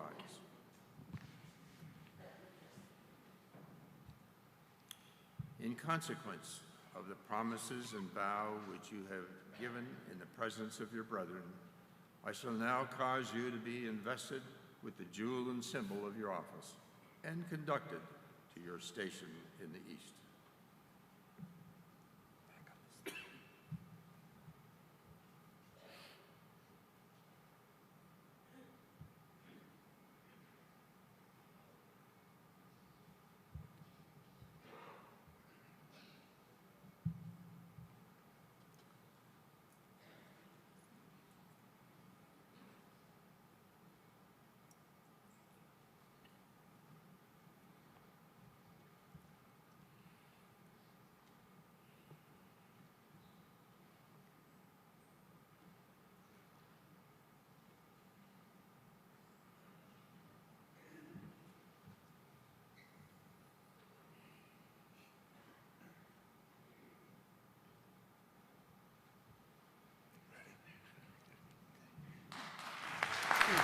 Build up the excitement.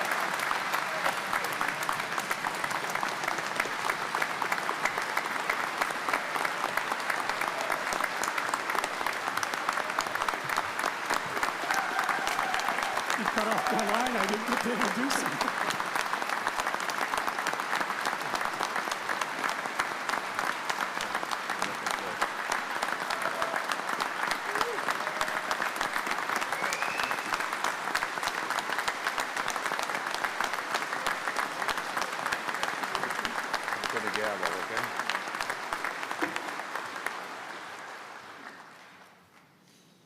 Most worshipful,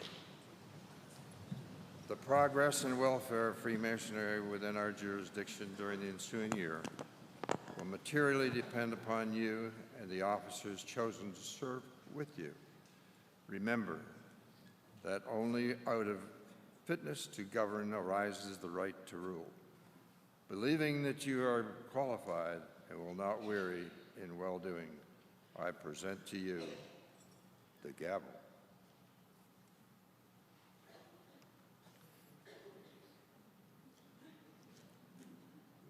You gonna give it back or what? Give it back. I like it. Brother Grand Marshal.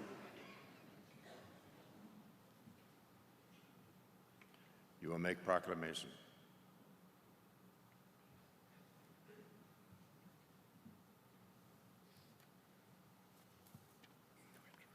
We have to wrap everybody up or no?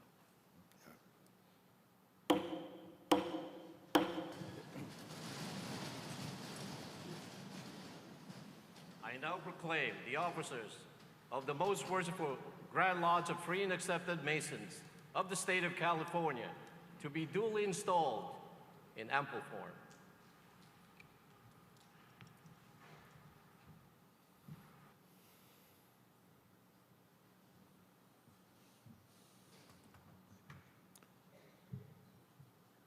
Brethren of the Grand Lodge, you will join with me in saluting our Grand Master in a battery of 3 times 3.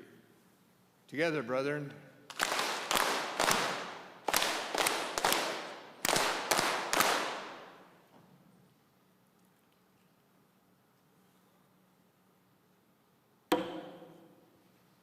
It's all yours, my friend.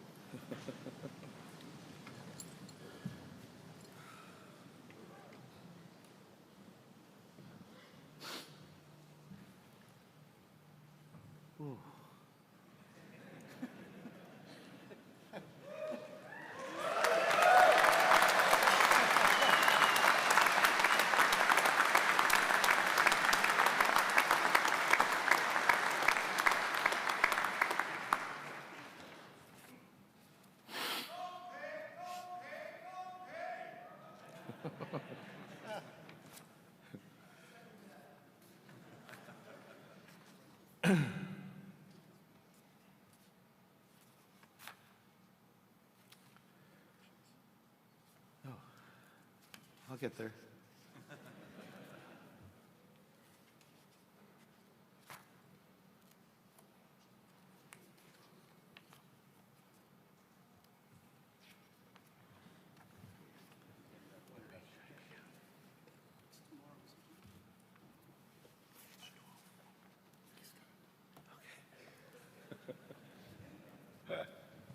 Thank you.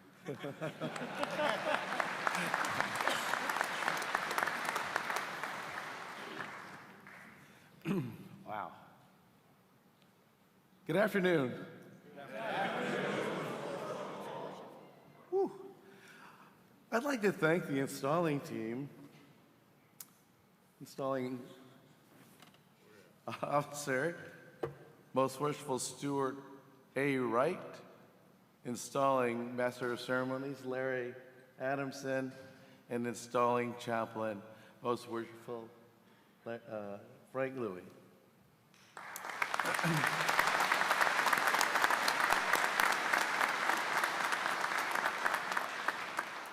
I hold each of you very dear as true friends and mentors. You have given me the guidance and support to become the Mason I am today. And thank you, brethren, for your superb installation. Thank you.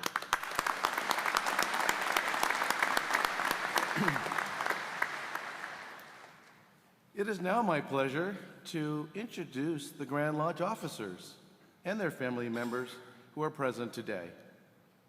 Kindly hold your applause until all have been introduced. The Grand Master will introduce the appointed Grand Lodge officers first. Our Assistant Grand Tyler, Brother David G. Vassell, is from San Diego, and it is my pleasure to introduce his wife, Amanda. Our Grand Tyler, Brother Scotty J. Christian, is from Elk Grove. It is my pleasure to introduce his wife, Elizabeth, and daughter, Renee. Our Grand Organist, Brother Wadley Reformo, is from South San Francisco. It is my pleasure to introduce his wife, Evangeline. Our Grand Pursuivant, Brother Brett H. Hart, is from Palmdale. And it is my pleasure to introduce his wife, Kelly. Our junior steward is Brother Dennis C. Kawili and is from Winchester. It is my pleasure to introduce his wife, Erin Karen. Our senior Grand Steward is Brother Dennis F. Trammell Jr., is from Brentwood. And it is my pleasure to introduce his grandparents, Alan and Kristen. Our junior Grand Deacon is Brother Thomas R. Johnson, is from 29 Palms, and it is my pleasure to present his wife, daughter, Brianna. Our senior deacon, senior Grand Deacon is Brother Gabriel G. Mariscal, is from Elk Grove, and it is my pleasure to present his wife, Erin.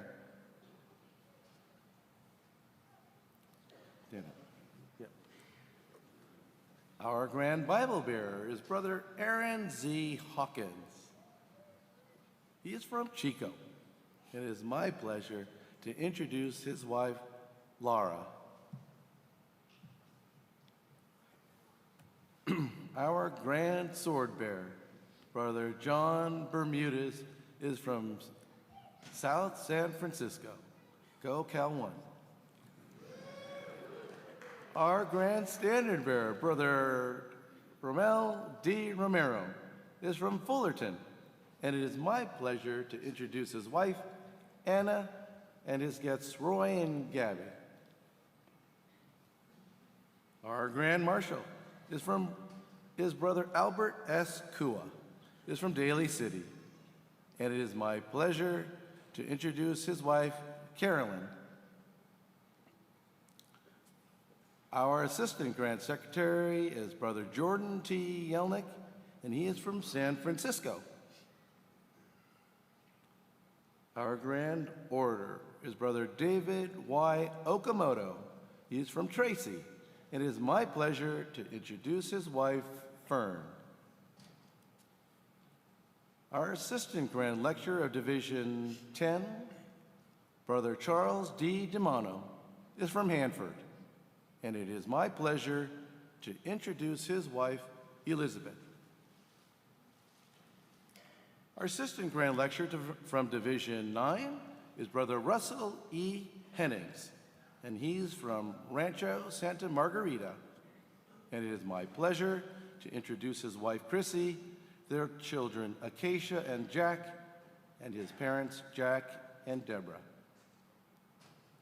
Our Assistant Grand Lecturer from Division 8 is Brother Victor M. Ropak, Jr. He's from Paris, and it is my pleasure to introduce his wife, Sue. Our Assistant Grand Lecturer from Division 7 is Brother Narbe Bagdasarian. He's from La Crescenta, and it is my pleasure to introduce his wife, Stella. Our Assistant Grand Lecturer from Division 6 is Brother Rio L. Santanil. He is from Carson, and it is my pleasure to introduce his wife, Louisa. Our Assistant Grand Lecturer of Division 5 is Brother Christian G. Morano, and from Atascadero, it is my pleasure to introduce his wife, Mara, sons Damien and Sebastian, and parents Fleming and Nieva.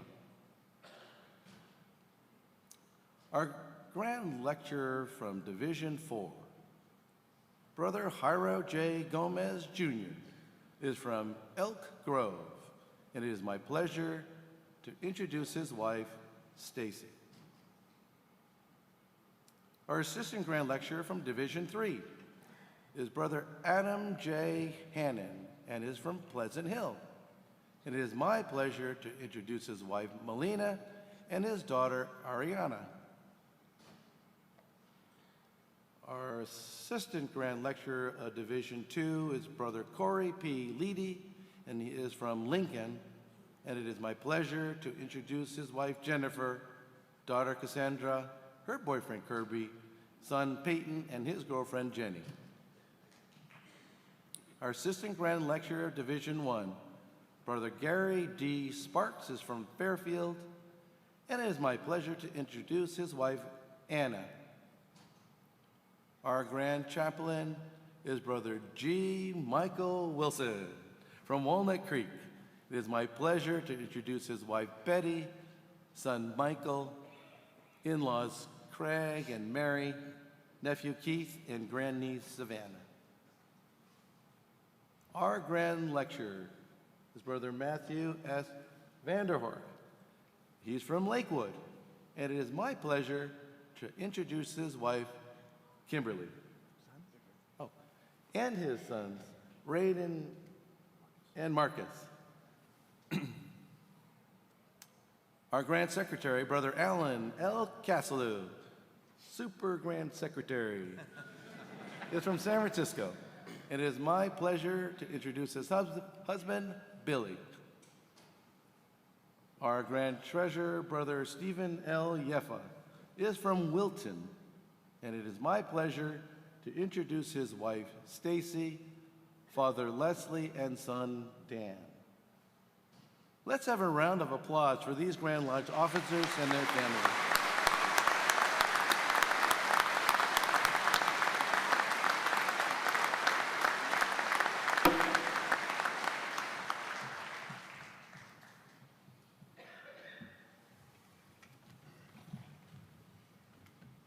Our Junior Grand Warden, Senior Grand Warden, and Deputy Grand Master will each introduce his family, and then I will introduce my friends and family. Kindly hold your applause until all have been introduced. Brother Junior Grand Warden. Thank you, Most Worshipful. It is my pleasure to introduce my son and now my Masonic brother, Christian. And with pleasure, I'd like to introduce to you my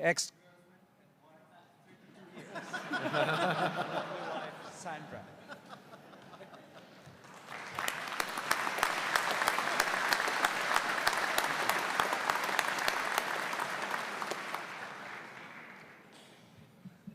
Our Senior Grand Warden, Brother Christopher D. Smith, is from Redwood City. Thank you, Most Worshipful. I have the honor to present my loving and extremely patient wife, Lanice, and our good friend, John Follett.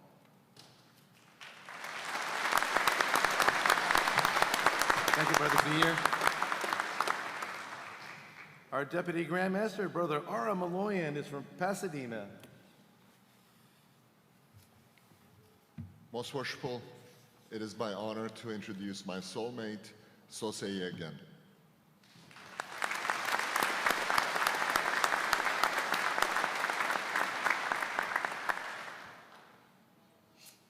You know, this day was made so very special by the attendance of my family.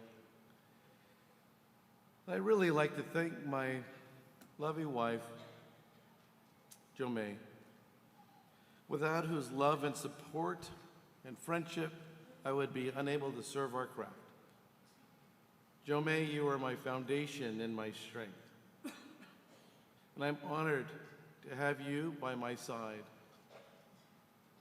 And there will be a little blue box coming very soon.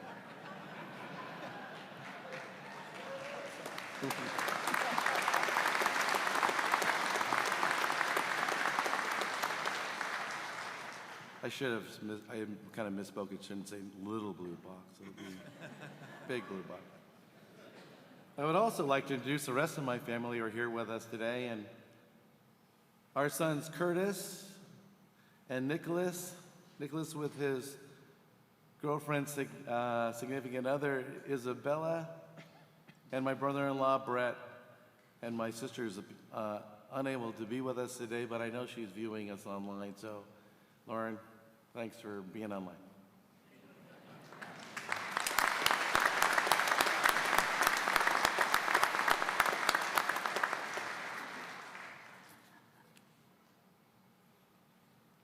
We have some special guests with us today, residents from our Masonic homes in Acacia Creek, who will now stand so we can recognize them.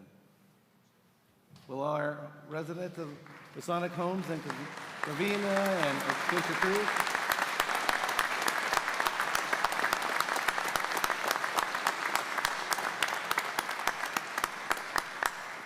it means so much for all of you to be here today with me, and I look forward to seeing you guys in a couple months. Thank you.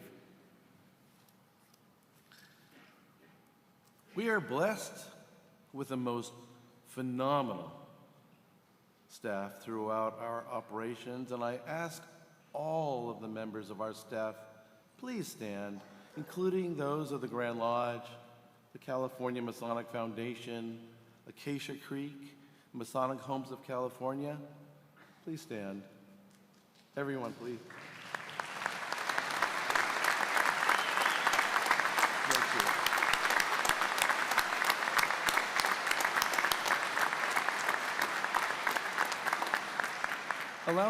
Allow me just a moment to share with you just how incredible these folks are. Your professionalism and constant support and zeal for Freemasonry are the envy of jurisdictions across the land, and I sincerely thank you all for all that you do. You'll always be right here in my heart. Thank you. Thank you.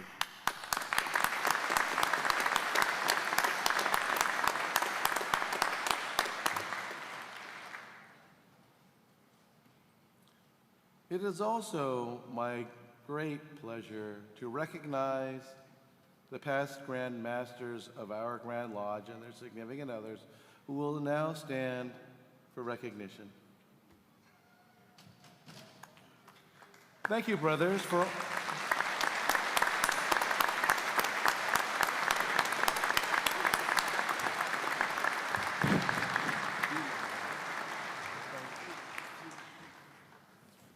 Thank you, brothers, for all of your wisdom and guidance and dedication. As you built the legacy of those who preceded you, it is my hope that I can equal that justice. Thank you again.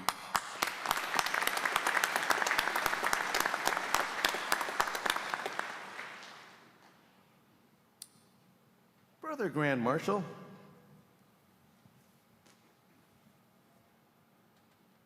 please conduct the Most Worshipful Arthur L. Salazar Jr., past Grand Master, and his wife Laura to a place west of the altar.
Most Worshipful Arthur L. Salazar Jr., past Grand Master, and his wife, Laura.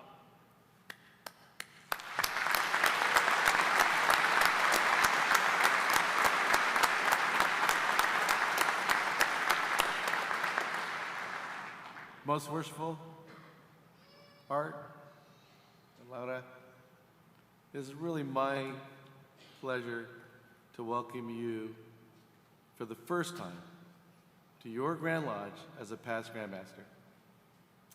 Brother Grand Marshal, please conduct Laura to the east as Most Worshipful Salazar remains at the altar for the official officer pin exchange.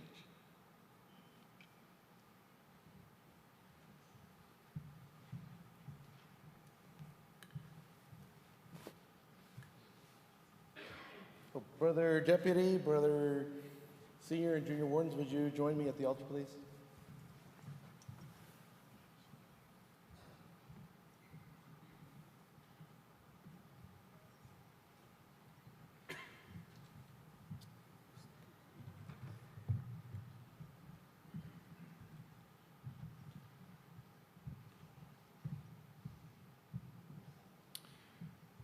Past Grand Master Salazar will now present the Grand Master with his official pin.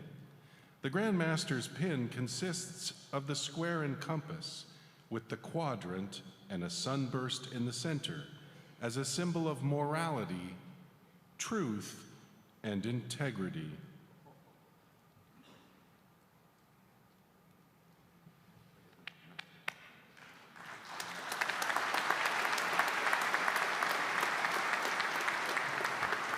Grand Master Chan will now present the Deputy Grand Master with his officer pin. The Deputy Grand Master's pin is the square and compass and a gem in the center, symbolizing his duty to be true to those same ideals, especially when assisting or acting for the Grand Master.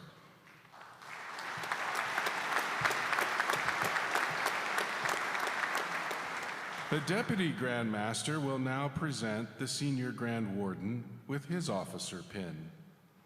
The Senior Grand Warden's pin is the level, reminding us that we are all equal and worthy of mutual respect.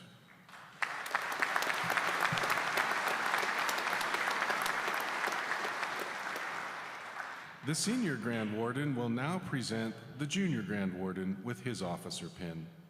The Junior Grand Warden's pin is the plum, reminding us to walk uprightly and live creditably.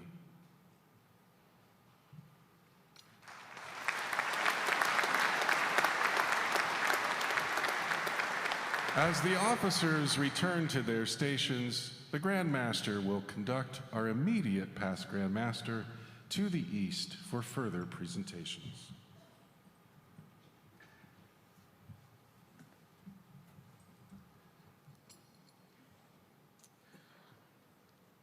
I will now present the past Grand Master's apron, collar, and jewel, and the past Grand Master's pin, and the past Grand Master's gold card.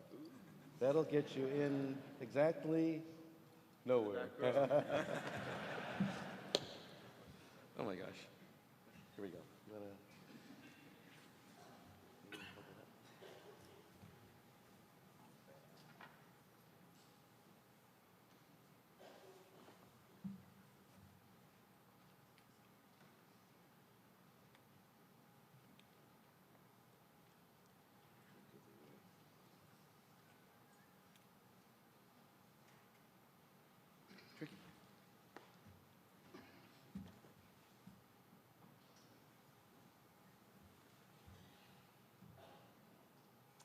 Most worshipful, what a great pleasure and an honor for me it is to present you with your apron and this collar, which you have so earned by representing our state and our brothers in the highest level of esteem, class, grace, love, compassion. So, here you go. Oh, wow, look at that. Give me a rainbow.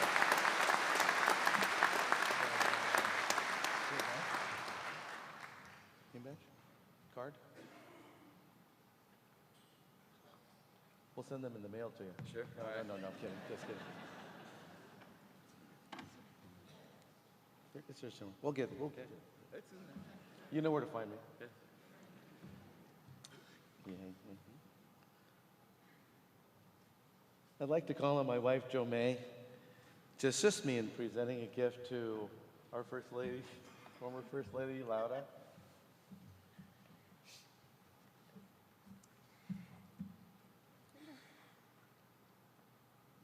Dear Laura,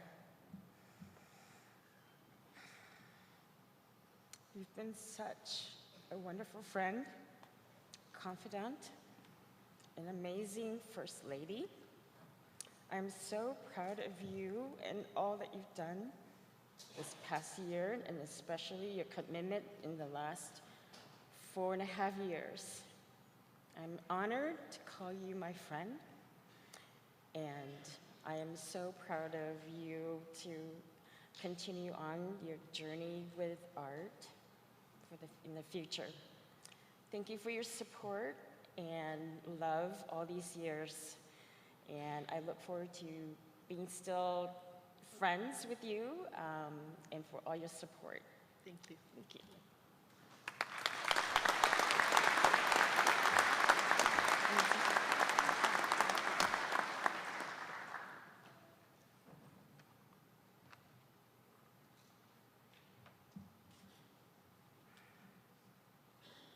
This is a very special necklace for the outgoing First Lady. That is, it is a necklace in the shape of the California, with a diamond in the center.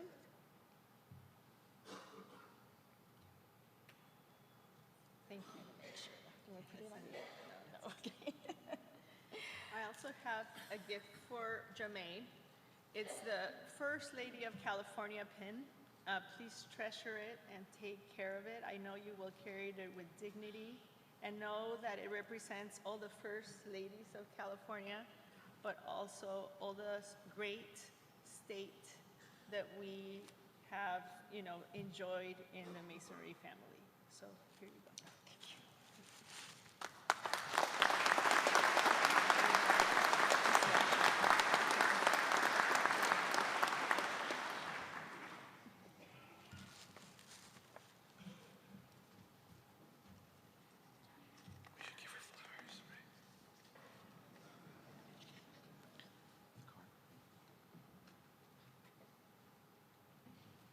And also flowers for Lara.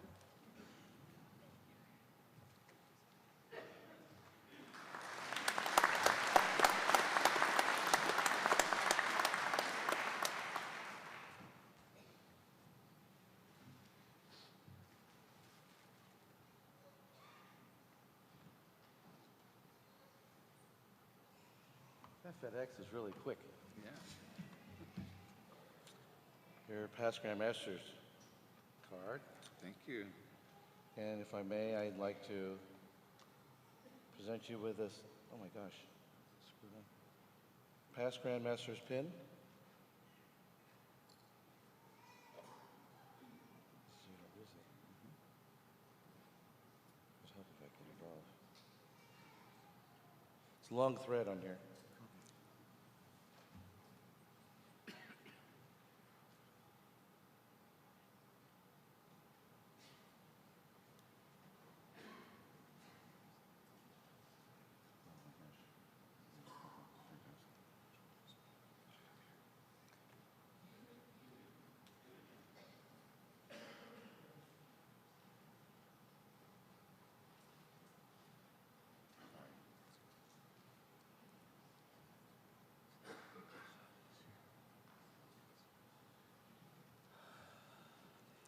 Most Worshipful, would you like to make some remarks?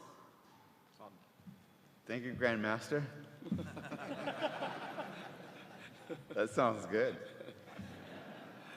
I just want to say thank you again for all your friendship and support these many years, and I look forward to supporting you in your journey. Thank you very much, Grand Master.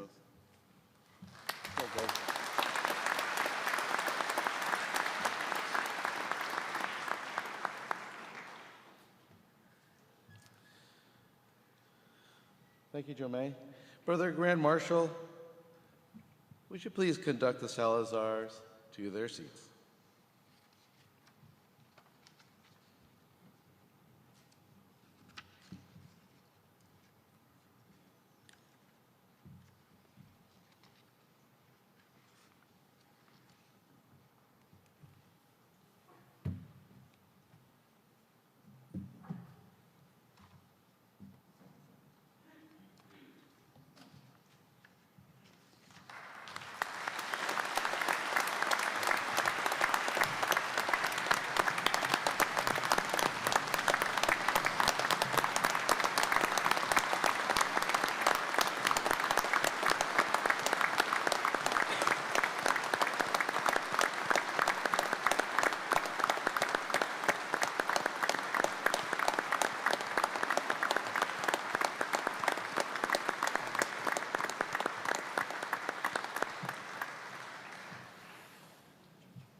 Before I ask for a presentation, sorry, Brother Grand Marshal.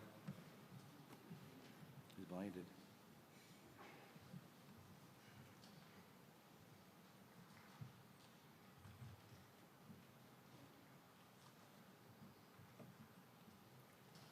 Before I ask for presentations, may I remind all presenters who are approaching the ease that they should go to the lectern on my right for any remarks and for presentations.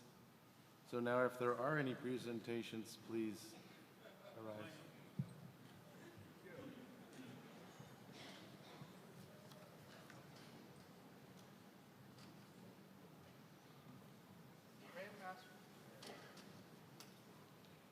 Grandmaster. Oh, hang on. Go make this. Go make. Oh, hang on. Marty, Joe May's gonna go first. No, hang on, Marty. Joe May's gonna go first. Yeah?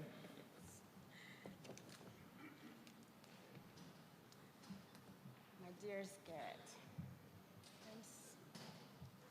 I'm so proud of you for reaching this point. I know that you will do this job with all your heart, and know that your parents are with you, by your side at all times to guide you, and they're with you all the time.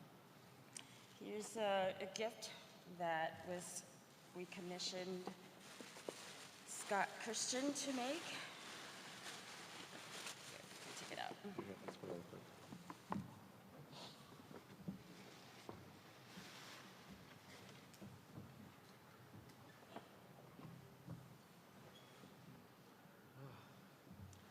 It is a beautiful wooden box with his Chinese name engraved, and Garrett Chan, Grandmaster, Free and Accepted Masons of California, 2025 to 2026.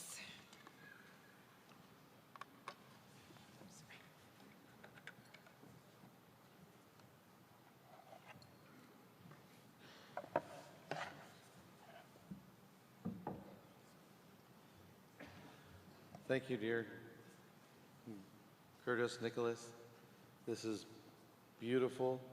Thank you, Brother Scotty, for your wonderful handicraft. It's just absolutely beautiful. And I will be sure to make our family proud with it. Thank you, man. I'm gonna get it right.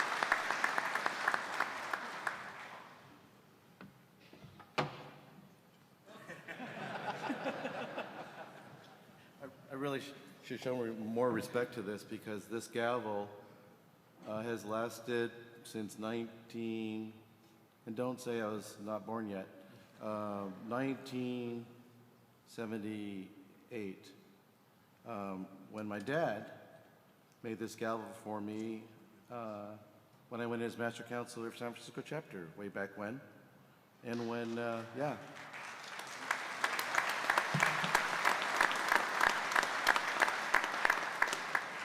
I didn't break it then, and it hasn't broken since Curtis, my older son, and Nicholas used it when they became Master Counselors, and used it when I was Master of the Lodge, so this means a lot. And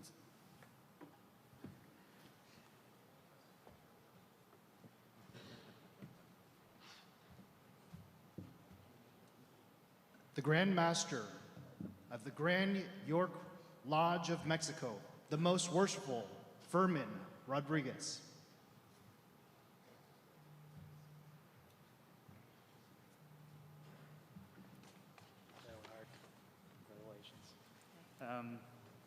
So, dear Art, on behalf of the Most Worshipful York Grand Lodge of Mexico, I want to present you this gift, which is a piece of Huichol art inspired by your love for the game golf. Is this show? This is not just to show you the heritage of our Mexican roots, but also is to show you that, much like in golf and masonry, every stroke counts when played with heart, with precision, and with purpose. So congratulations, my friend. Thank you, Most Worshipful.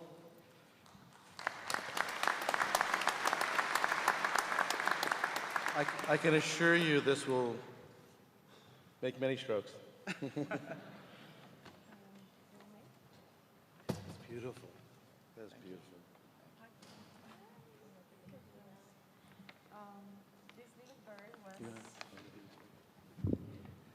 This little bird was handmade by ladies who have suffered from violence. And I hope this is the beginning of a really beautiful friendship between our families. Thank you so much, Karina. Congratulations.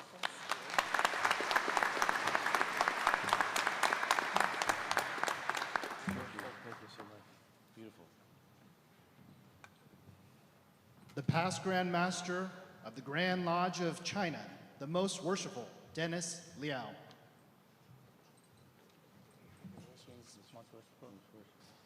First of all, Most Worshipful, I would like to thank you for the great hospitality you extended to us. We feel like home. Thank you very much. You always have a home here. Thank you. On behalf of Most Worshipful Brother Arthur Chen, Grandmaster of Grand Lodge of China, by the way, we are based in Taiwan, the Free China.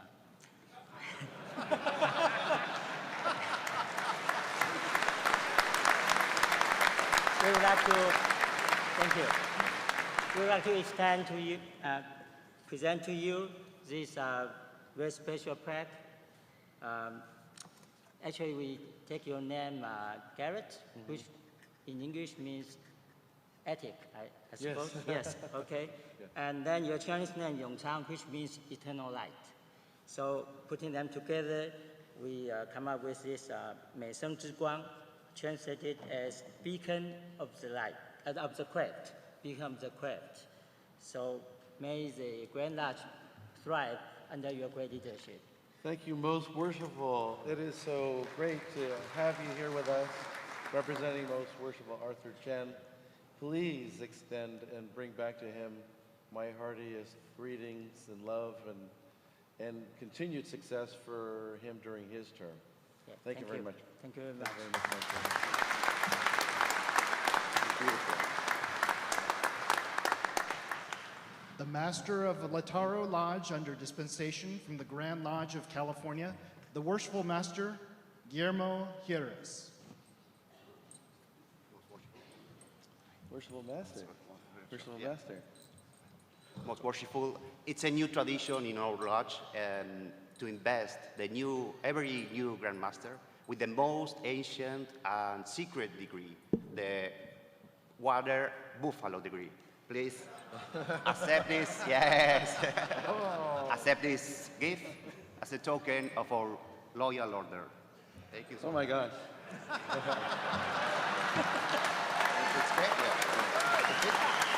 Yeah, right?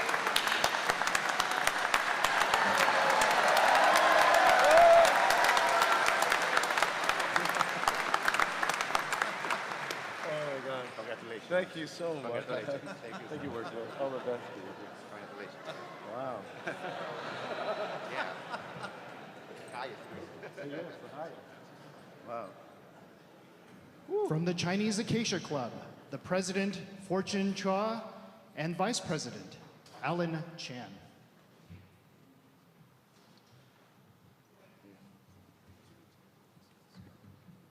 Most Worshipful, Gong Hei.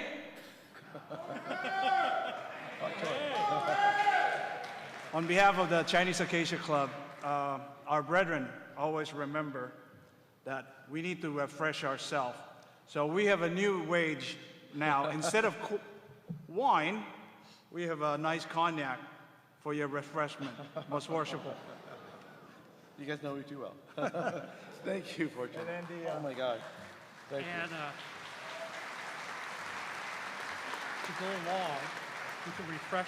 along with the refreshment and golf, we have some cohibas and a little token of the lion dance. Thank you so much. So I want to say, as an incoming president for next year, of the Chinese Acacia Club, it is my honor to host the 80th anniversary and also to host you at our party. Hope you can make it. I hope I can make it. Yeah, well, it's on the calendar. No, you know I got it. Thank you. Congratulations. Thank you. Thank you. This is great. The Grand Master from the Grand Lodge of Iran in Exile, the Most Worshipful Emir Jandagi.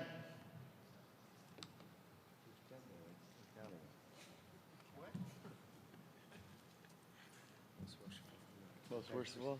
Great to have you. Dear Most Worshipful Chan, brothers, ladies, distinguished guests, it's truly a pleasure and honor to be at this annual Grand Communication. I wanted to truly appreciate your hospitality, Most Worshipful Salazar, Very Worshipful Castilou, his staff, and all the brethren during this weekend that you have afforded us. And also wanted to congratulate you on your ascension to the Grandees and all of your Grand Officers. Your presence and your presence of your executive committee, entire executive committee at our semi-annual communication just 1 week ago before this event was a testament of your brotherly love and support for the Grand Lodge of Iran in Exile and its members. Not only did your presence solidify our fraternal bonds, but it gave us the hope and inspiration we need to continue our work to preserve the light of Iranian Freemasonry during our time in exile. As a small token of our appreciation, I would like to present to you this gift, this symbolic gift, which represents the flame of Iranian Freemasonry. Until one day, hopefully in the near future, together we will be able to take it back to its homeland to light the flame of Iranian Freemasonry, to spread it and its Masonic ideals to our Iranian brothers and its society at large. As you know, and with your permission, we have a second gift to be presented to the members of the Grand Lodge of California that I would like to ask my colleagues, Deputy Grand Master, Past Grand Secretary, and Assistant Grand Secretary to please bring our humble gift and present it to you. This is a machine-woven banner. The two columns represent the two famous columns outside King Solomon's temple. At the bottom of each column, the year of the consecration of each of our Grand Lodges are reflected. Grand Lodge of California was consecrated in 1850, while the Grand Lodge of Iran was consecrated in 1969. Near the top of the columns is a Persian order of architecture, used on top of the columns in the ancient city of Persepolis, the capital of the Achaemenid dynasty, ruled by Cyrus the Great more than 2,500 years ago, whose ruins still exist in Iran and is a top tourist destination. And hopefully one day we will be able to invite you to visit it. The double-headed bull symbolizes royal strength, divine protection, and guardianship over the empire. And the flat space on the animals' backs was used to support the massive roof beams. On the top of the ornaments are the two globes, representing the emblems of the Grand Lodge of California and the Grand Lodge of Iran in Exile. Thank you for your hospitality and congratulations, Most Worshipful.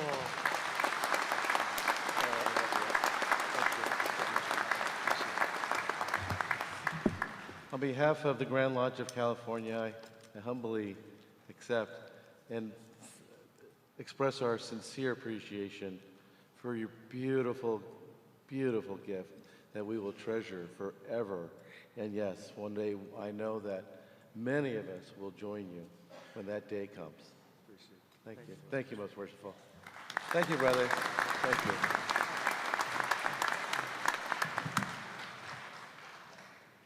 The Grand Deacon from the Grand Lodge of the National Francais, the Right Worshipful Brother Philippe Migron.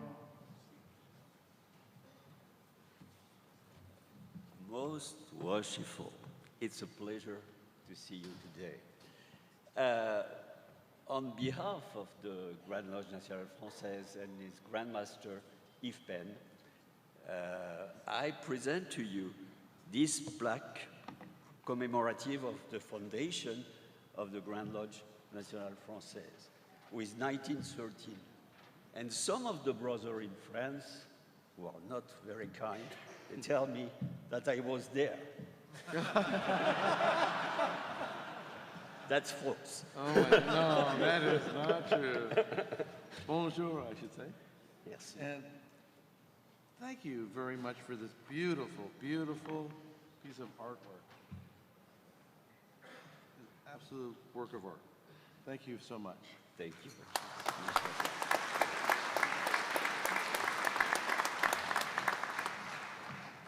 The Grand Master from the Prince Hall of California, the Most Worshipful Grand Master, R.J. Eagle Spirit Sr., and the Right Worshipful Deputy Grand Master, Deputy Grand Master Aaron Washington. Wait, let me take my glove off. I don't want nothing to come between me and you. Oh, no. Oh my gosh, buddy.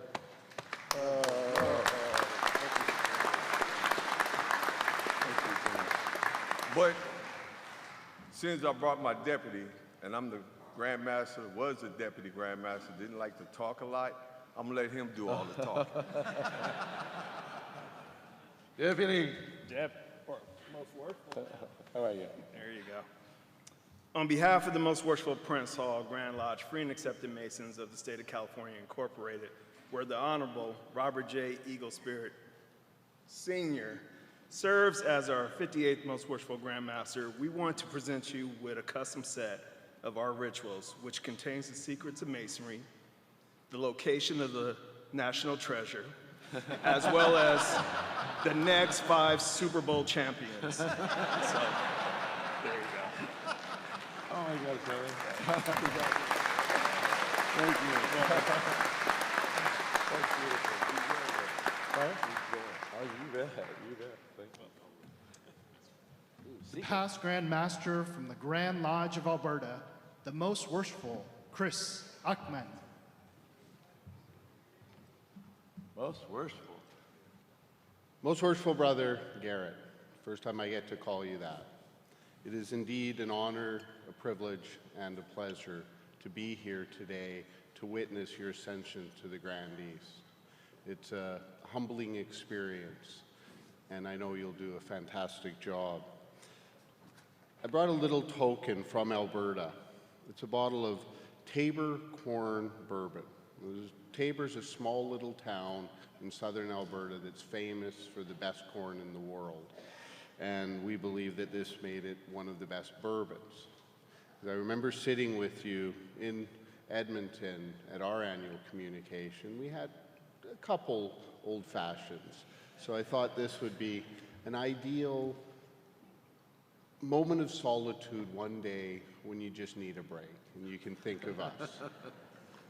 Thank you. Chris, it has just been an absolute pleasure meeting you and sharing time with you and Will, Past Grand Master Will Iano. We cherish your friendship and your brotherly love and the wisdom that you've both shared with me. And thank you so much for being with me today. And please extend my best wishes to all of the brothers in Alberta. Thank you, Chris.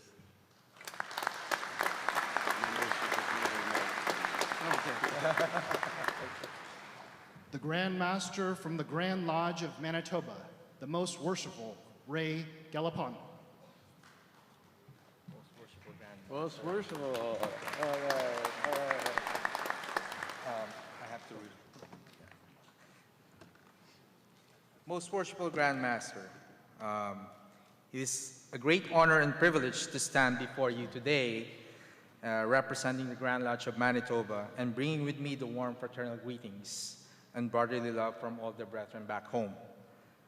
Together with my wife, Prima, my Grand Secretary, Most Worshipful Brother Chris Goodmanson and Lady Emmy, and the brothers from my own lodge who accompanied me here, I would like to thank you for the warm hospitality and you've extended to us.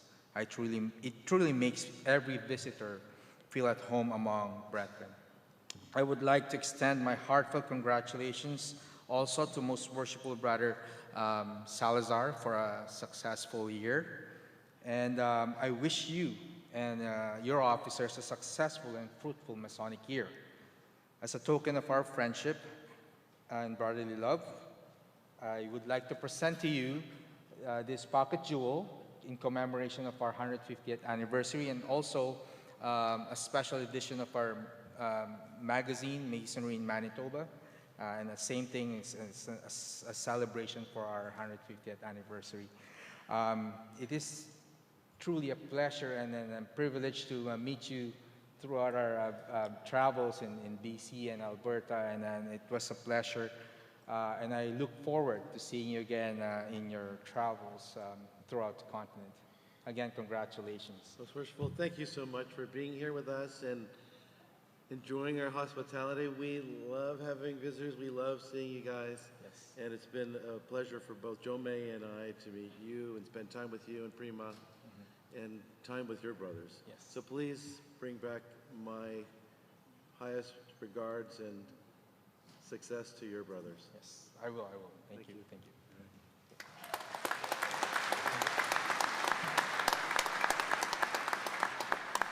The Grand Master from the Grand Lodge of Baja California, the Most Worshipful Alberto Anguilla. Gran Maestro, es un honor como siempre estar y acompañarlos. Master, it's an honor to be here today. Siempre Baja California, en California, trabajando en la masonería, haciendo historia. Always Baja California and California making history, working together. Siempre agradeciéndoles a ustedes y reconociéndoles siempre la parte que nos han dado y el lugar. We acknowledge all the appreciation that we have to you and all the help that you have provided to Baja California. Nosotros allá en nuestro estado tenemos una producción importante de vino a nivel mundial. In our state, we have a production of wine worldwide. Y estoy convencido que sabrá darle buen uso a este kit de vino para que pueda disfrutar. And I'm convinced that you can do a good use of this wine. Yes, indeed. Indeed. Gran Logia de Estado, Baja California. On behalf of Gran Logia de Baja California, we present this gift to you. Most worshipful Gran Maestro, thank you so much for being here. I know that our past Grand Masters, our current officers, join me in saying thank you for being such great friends and brothers. We truly enjoy spending time together, sharing ideas, and we all wish you all the best and successes. And we send our love to you and all your brothers. Thank you. Sorry to make so long. Thank you very much, Most Worshipful.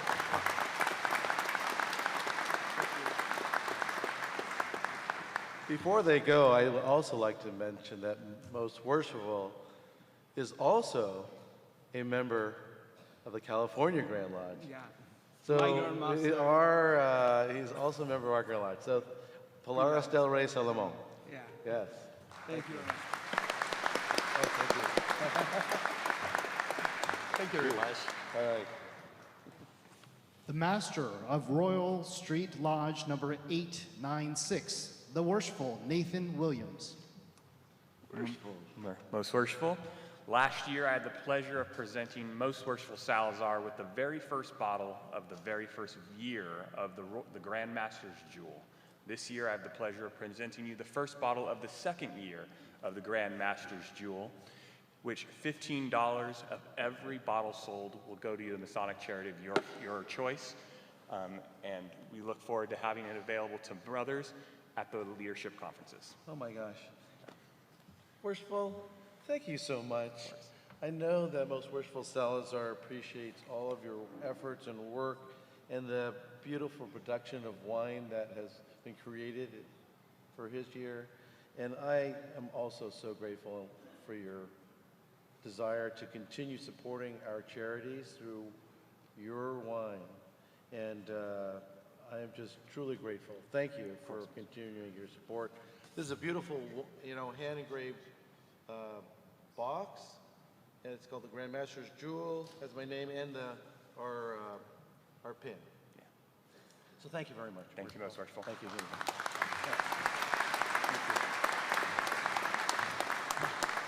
The Grand Master of the Grand Lodge of Washington, the Most Worshipful Roger Nelson.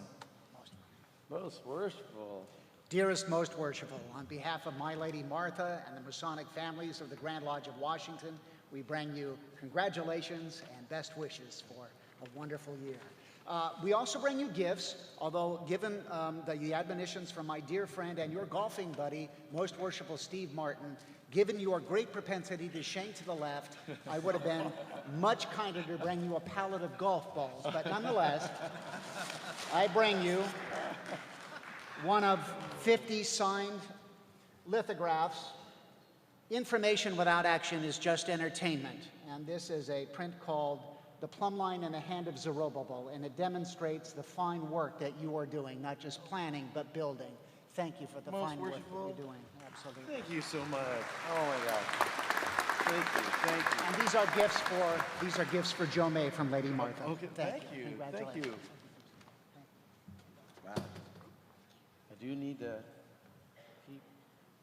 to stay straight and long. The Grand Master from the Grand Lodge of Hawaii, the Most Worshipful Michael Lopez. Aloha. Aloha! I bring greetings from the Grand Lodge of Hawaii, and I'd like to congratulate you and your Corps of Officers for a successful Masonic year, ensuing year. Thank you, Most. And I give you a Aloha shirt that I have for the Grand Lodge, a tie, and a trowel to spread the cement of brotherly love. Thank you so much. I don't know if you knew, but yeah, purple is my color. There you go. Yeah, This is how I it looks see. like. Oh There my you go. God, beautiful. Mike, it's been great traveling with you, sharing ideas at the conferences, and it means a lot for me that you're here, and your brothers, other brothers from Hawaii being here. Thank you so much. And I look forward to many more years of friendship and brotherly love. And please, please bring back my most sincere greetings and best wishes to your brothers in Hawaii. Of course. Thank you so much. Thanks, Moses.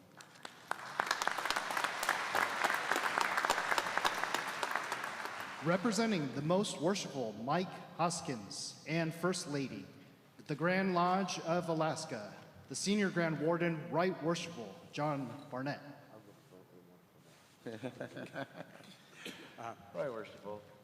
Most worshipful, on behalf of the Grand Lodge of Alaska, most worshipful Mike Hoskin and Lady Robin. Sends her congratulations and greetings to Joe May as well. It's just some smoked salmon, but she also included some spoons, I think, for Joe May to whack you around. Oh my goodness, thank you. And I will see, are you going to Grand Lodge of Nevada? Probably not. Right, worshipful, it's just been absolute great fun sharing time with you and your brothers from Alaska. And I definitely look forward to spending more time with you guys and having some salmon. Good. I'll see you Yes, soon. thank you. The Grand Master from the Grand Lodge of Oregon, the Most Worshipful Mark L. Strong and Grand Lady Lani Strong. Congratulations, Most Worshipful. Thank you, Most It's- Worshipful. It's nice to hear those words, I'm sure. So we have a small gift for you. It's I'm not a drinker of the libations that a lot of folks have, so there's a couple extra cups of coffee in here for you. Oh my. And, Thank you. and I'll need that. some other things in there. And then my wife, Grand Lady Lanny, has a presentation for Joe May. Sure, great. Joe May, it is with pleasure that I cherish our friendship that we've made over this crazy journey, and I wish you the best in this coming year, and enjoy every minute of it. It goes very fast, but it's a great pleasure to get to know you. Thank you, Lani. There you go. Appreciate it.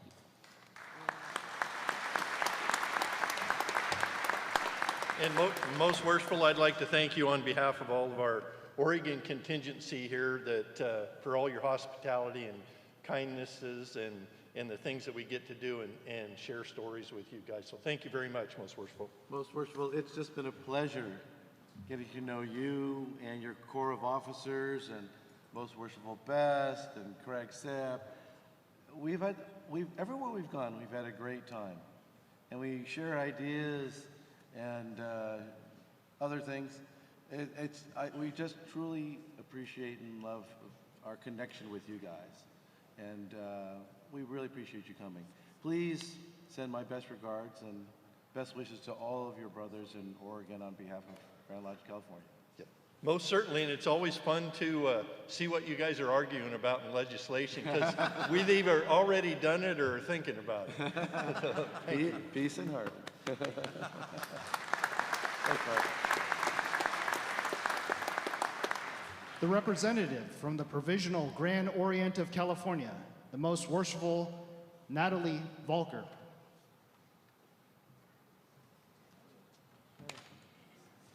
Hello. Congratulations, Thank Most you, Worshipful. most worshipful. Oh my gosh, so glad you're here. So great to see you. It's a tough crowd to follow, so I'll just dive right in. I went for the essential, for one. So, Little Bert told me you like this. Oh, some essential ingredients. But that Little Bert didn't tell me which one you like. So I got you two. Oh my God. You're not saying that I'm a two-fisted drinker, are you? So now that we're done with the essentials, Oh my God. these are the official Grandmaster socks, because I was told you enjoy interesting socks. Oh my, yes, I I'm do. sure you have 100 of those. So now for the fun part. I have hamburger socks Oh my God. Hamburger sauce. and I have pizza socks. Oh, pizza. So if I get hungry, I can just pull them off, right? Yeah, it's I don't know what you do with your socks, but I was told you enjoyed them, so Oh my God. there you go. Thank you, Natalie. Show them that paper in here. Use that. Thank you.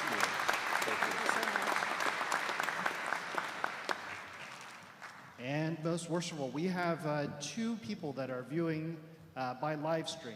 And on behalf of the Most Worshipful Grand Master of the Regular Grand Lodge of Belgium, Benoit Jadot.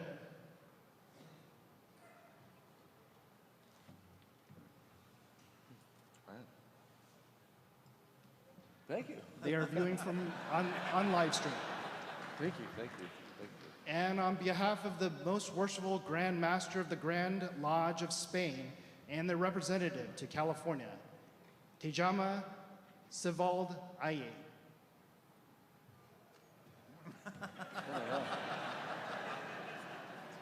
Thank you, most worshipables. When you're online, these will truly be enjoyed. Thank you for joining us online. Wherever we are around the world, I know we have viewers from around the world watching us, and we truly appreciate your joining us this day. Thank you.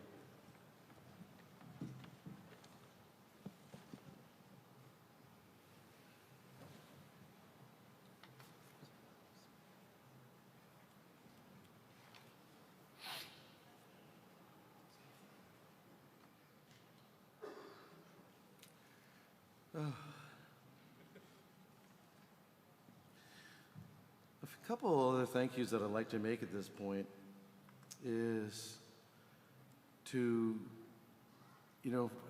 I am, from a very, very young age, I was introduced to the trumpet. Never learned how to play the trumpet, but I love the trumpet. And I wanted to thank our performers from Gabriel's Trio who played our music today during our entrance. It just really made my heart well up. The Grand Lodge was raised this...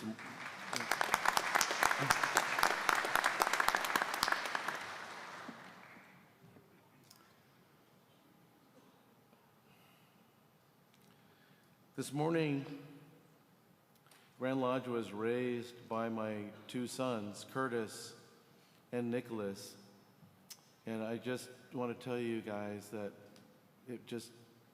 I love you guys so much. And thank you for being here with me along this journey and excusing me from some family things as we're out and about. But it's a journey we will continue after this. So thank you, boys. I truly love you from the bottom of my heart. Thanks, Curtis and Nicholas.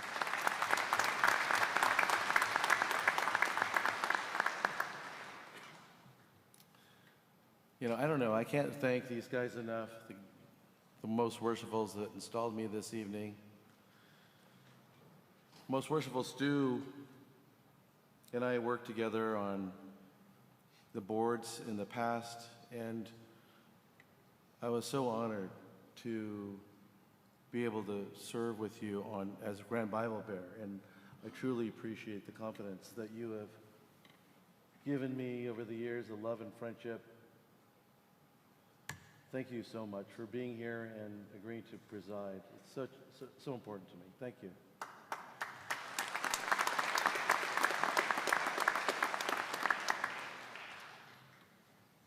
Most worshipful Larry Adamson, I think since the first time I've met him, and I think we all know, I got nothing but grief.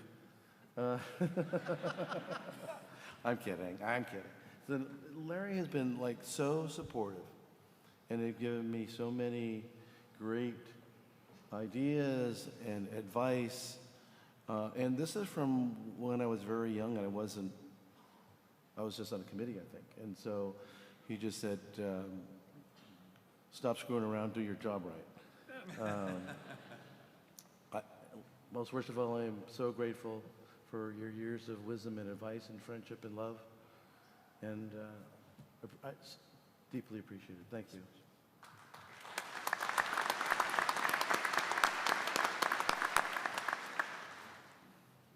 Most worshipful Frank, what can I say? We go way back, longer than the years that we want to mention, but you have really led the way for our Grand Lodge, even before you were Grand Master. So many of our brothers, particularly our brothers of Chinese ancestry, look to you as the Godfather. I mean, you were the example. You were really an inspiration to so many of us. Years of being an inspector, your years Grand Master, your years as the Sovereign Grand Inspector General really has made all of us very proud. It's an honor for me to call you a brother and friend. You don't know how much, I can't express how much you mean to me and how much you've taught me. Thank you, Frank. Thank you.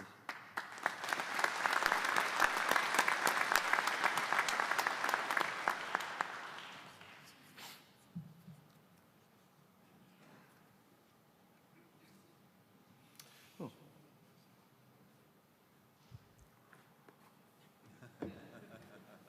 Breathing.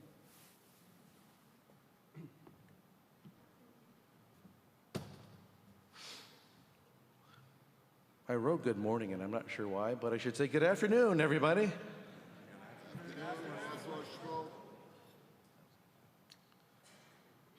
I'm so truly humbled to be here with you today.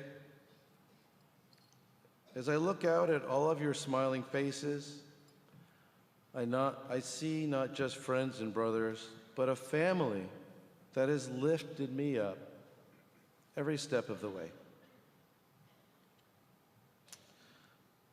Allow me to take a moment to express my thanks to a few more groups. This will be a day of many, many, many thanks.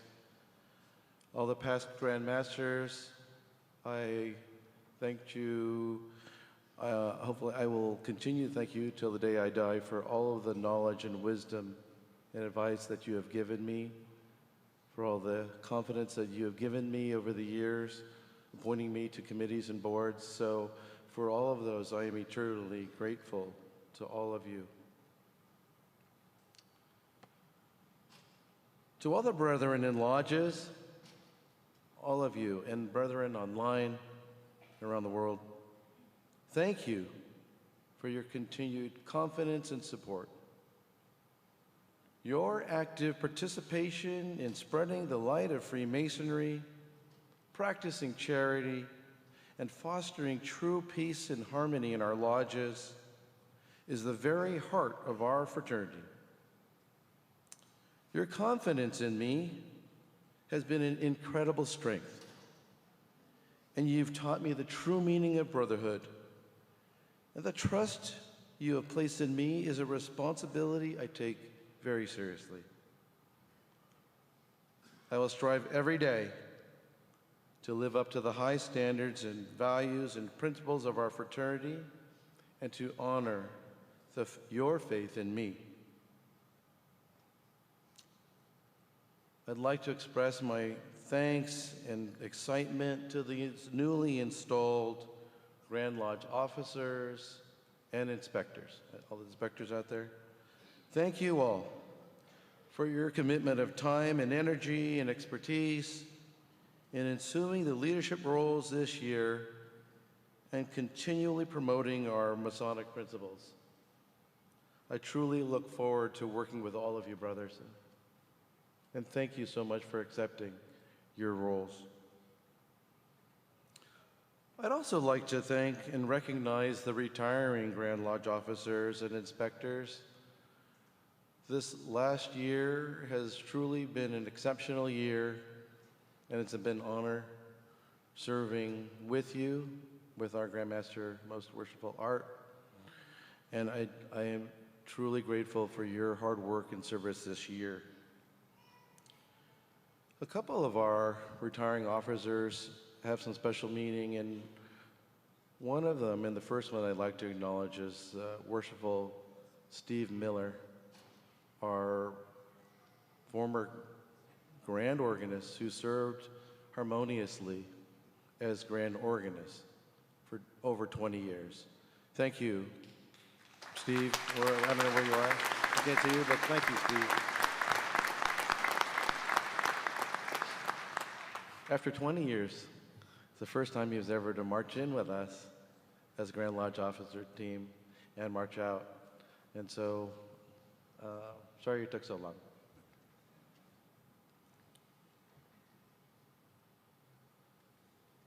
The other next brother is Worshipful Tony Samara. He retired as Assistant Grand Lecturer of Division III after serving 9 full years, imparting his wisdom and guidance to his inspectors and lodges. And so for all those many years of service, Worshipful Tony, thank you. Thank you very much from all of us.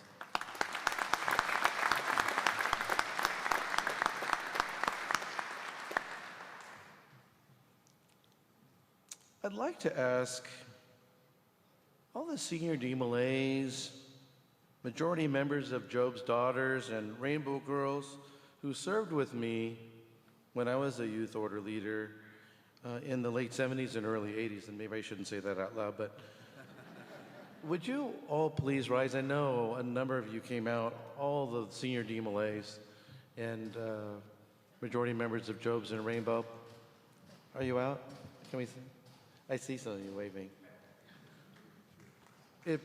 I am just so grateful for your love and friendship over all of these years. While we were together, we grew together as a corps and multiple corps over many years, and we've been lifelong friends ever since. And it means a lot to me that you're still here with me, and I haven't scared you off since then. And so thank you from the bottom of my heart for being here and sharing this moment with me. Thank you.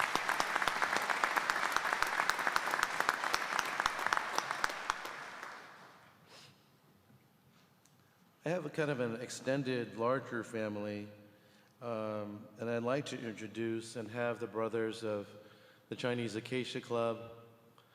Would they rise, the members of California Lodge, my lodge, and Pacific Star King Lodge, please rise. Would you all please rise? Brothers, thank you for your friendship and brotherhood. So many of our brothers and brothers that have passed have really made a lasting impact on me. Many of those brothers are above watching. I hope I can make them all proud.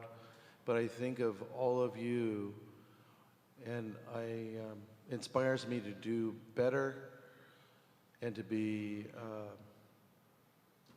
much more prudent in justice, right, Brother John Bermudez? So thank you all for being here. I appreciate it.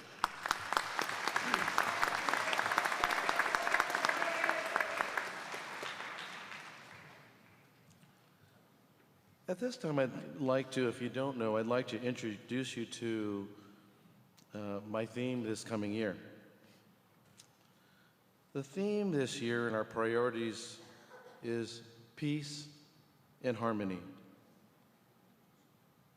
I'm looking to you, all of you, and all of us, and me in particular, to move this message forward and to embody peace and harmony to everything we do into the new year.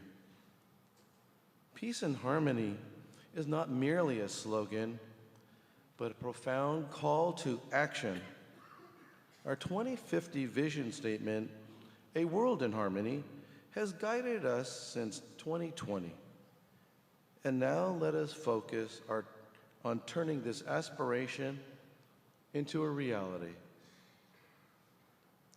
These words are not easy to say. However, it takes courage and constant daily focus to achieve. As Masons, we have a great opportunity to be a force for good. When we ourselves practice peace and harmony, it radiates outward like the sun, touching everyone in our lives, our lodges, and in our communities. As Dr. Martin Luther King Jr. said, "We must learn to live together as brothers, or perish together as fools."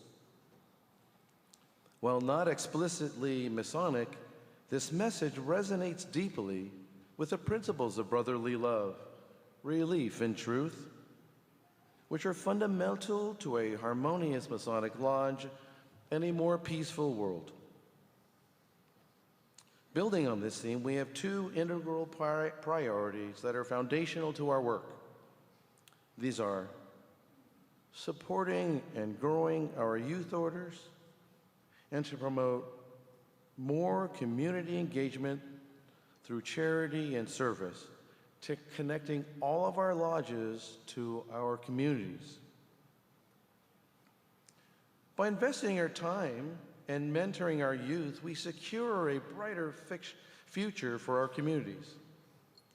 DeMolay, Job's Daughters, and Rainbow Girls instill fundamental life skills which prepare them for the future. As Masons, we have a unique opportunity to champion these groups and to ensure they feel connected to our lodges and to help them flourish. We must be their mentors and their biggest advocates. The second priority I wish to establish for our members is a return to the roots of our fraternity: charity and charitable giving. It's easy to make charity an unconscious act, but I wish to promote personal and fraternal-wide charity to our Masonic family, with whom we have obligated ourselves to help, and thereby living up to our core values of philanthropy. While our Grand Lodge charities are a source of great pride and impact, it's really the small acts, the small daily acts of kindness that truly define us as Masons. The quiet support of a brother in need, the community fundraiser, the anonymous good deed are the lifeblood of our world, and they are the true measure of our character as Masons. I believe that charity is not just a line item, but is an active, ongoing expression of our values. Brethren, here's what I see in the future of Masonry in California. The future of Masonry in California is bright. Our future is not an abstract concept or a distant dream. It is built one brother at a time, one lodge at a time, and one active charity at a time.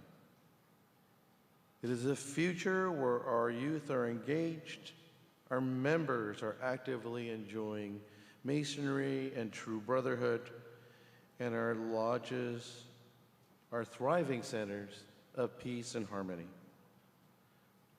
This bright future is the inevitable outcome of our good and noble efforts. My brothers, I ask you to join me on this path. Our world today needs the principles of Masonry more than ever. And I'm asking you to commit to bring peace and harmony in a new and deeper way into your own lives, our own lives, in our lodges and to our communities. Let's continue to spread the light of Freemasonry such that everyone knows that Masonry stands for good.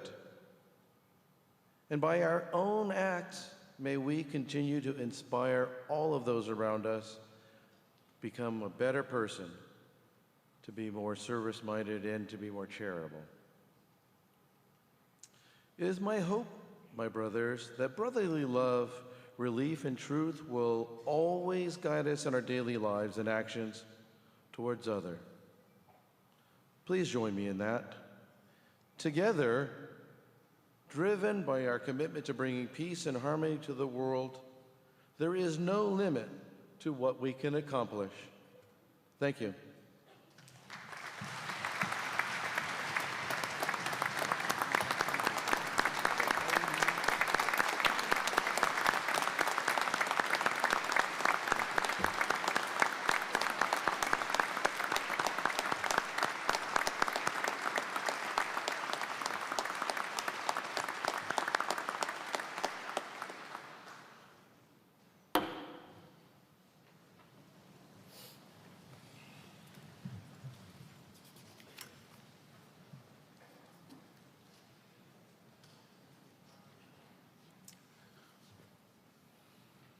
Friends, this concludes our installation of officers.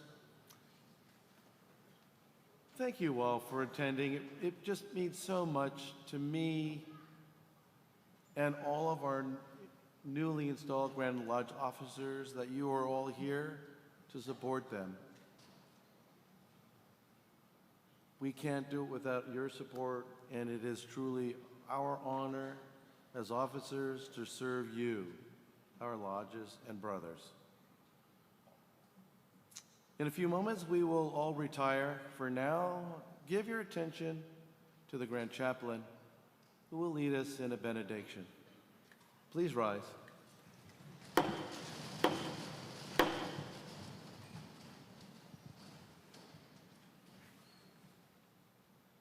Eternal God, great architect of all that is good and true, as we come to the end of this installation ceremony, we humbly give thanks for our ancient heritage of stones once set and temples and edifices once raised, monuments of skill and devotion. Yet we know the greater labor lies before us, to build not of granite and marble, but of character and compassion.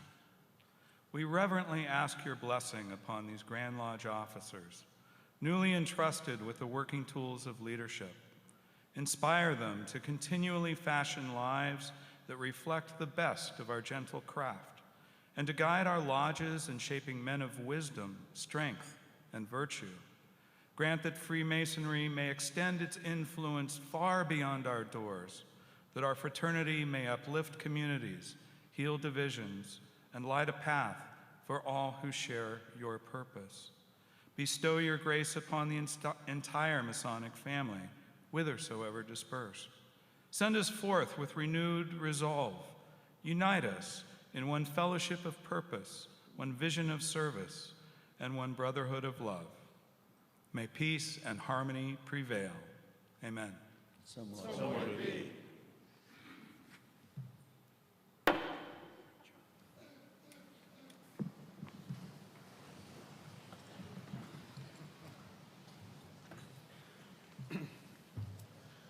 Brethren and friends, we will take a moment now to arrange the stage to prepare for the White Crane Lion Dancers, who will conclude the installation of officers. Afterwards, the Grand Lodge officers will retire from the auditorium for the first time. followed by the 2025 Grand Lodge officers for refreshments and a reception in the Great Hall. The lion dancers will retire to the Great Porch where you are welcome to meet and take photos. Please remain seated until the end. You won't really want to miss these guys. So, Brother Standard Bearer, Assistant Grand Lecturer, would you all please assist?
Thank you.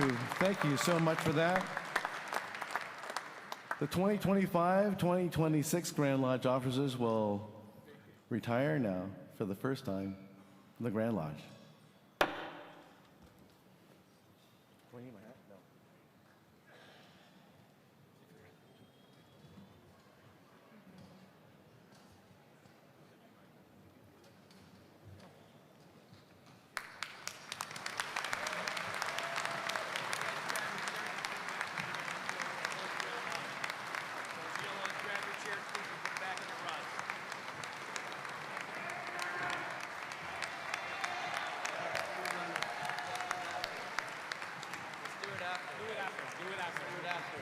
Hey guys, after. Let's do it after. Do it after.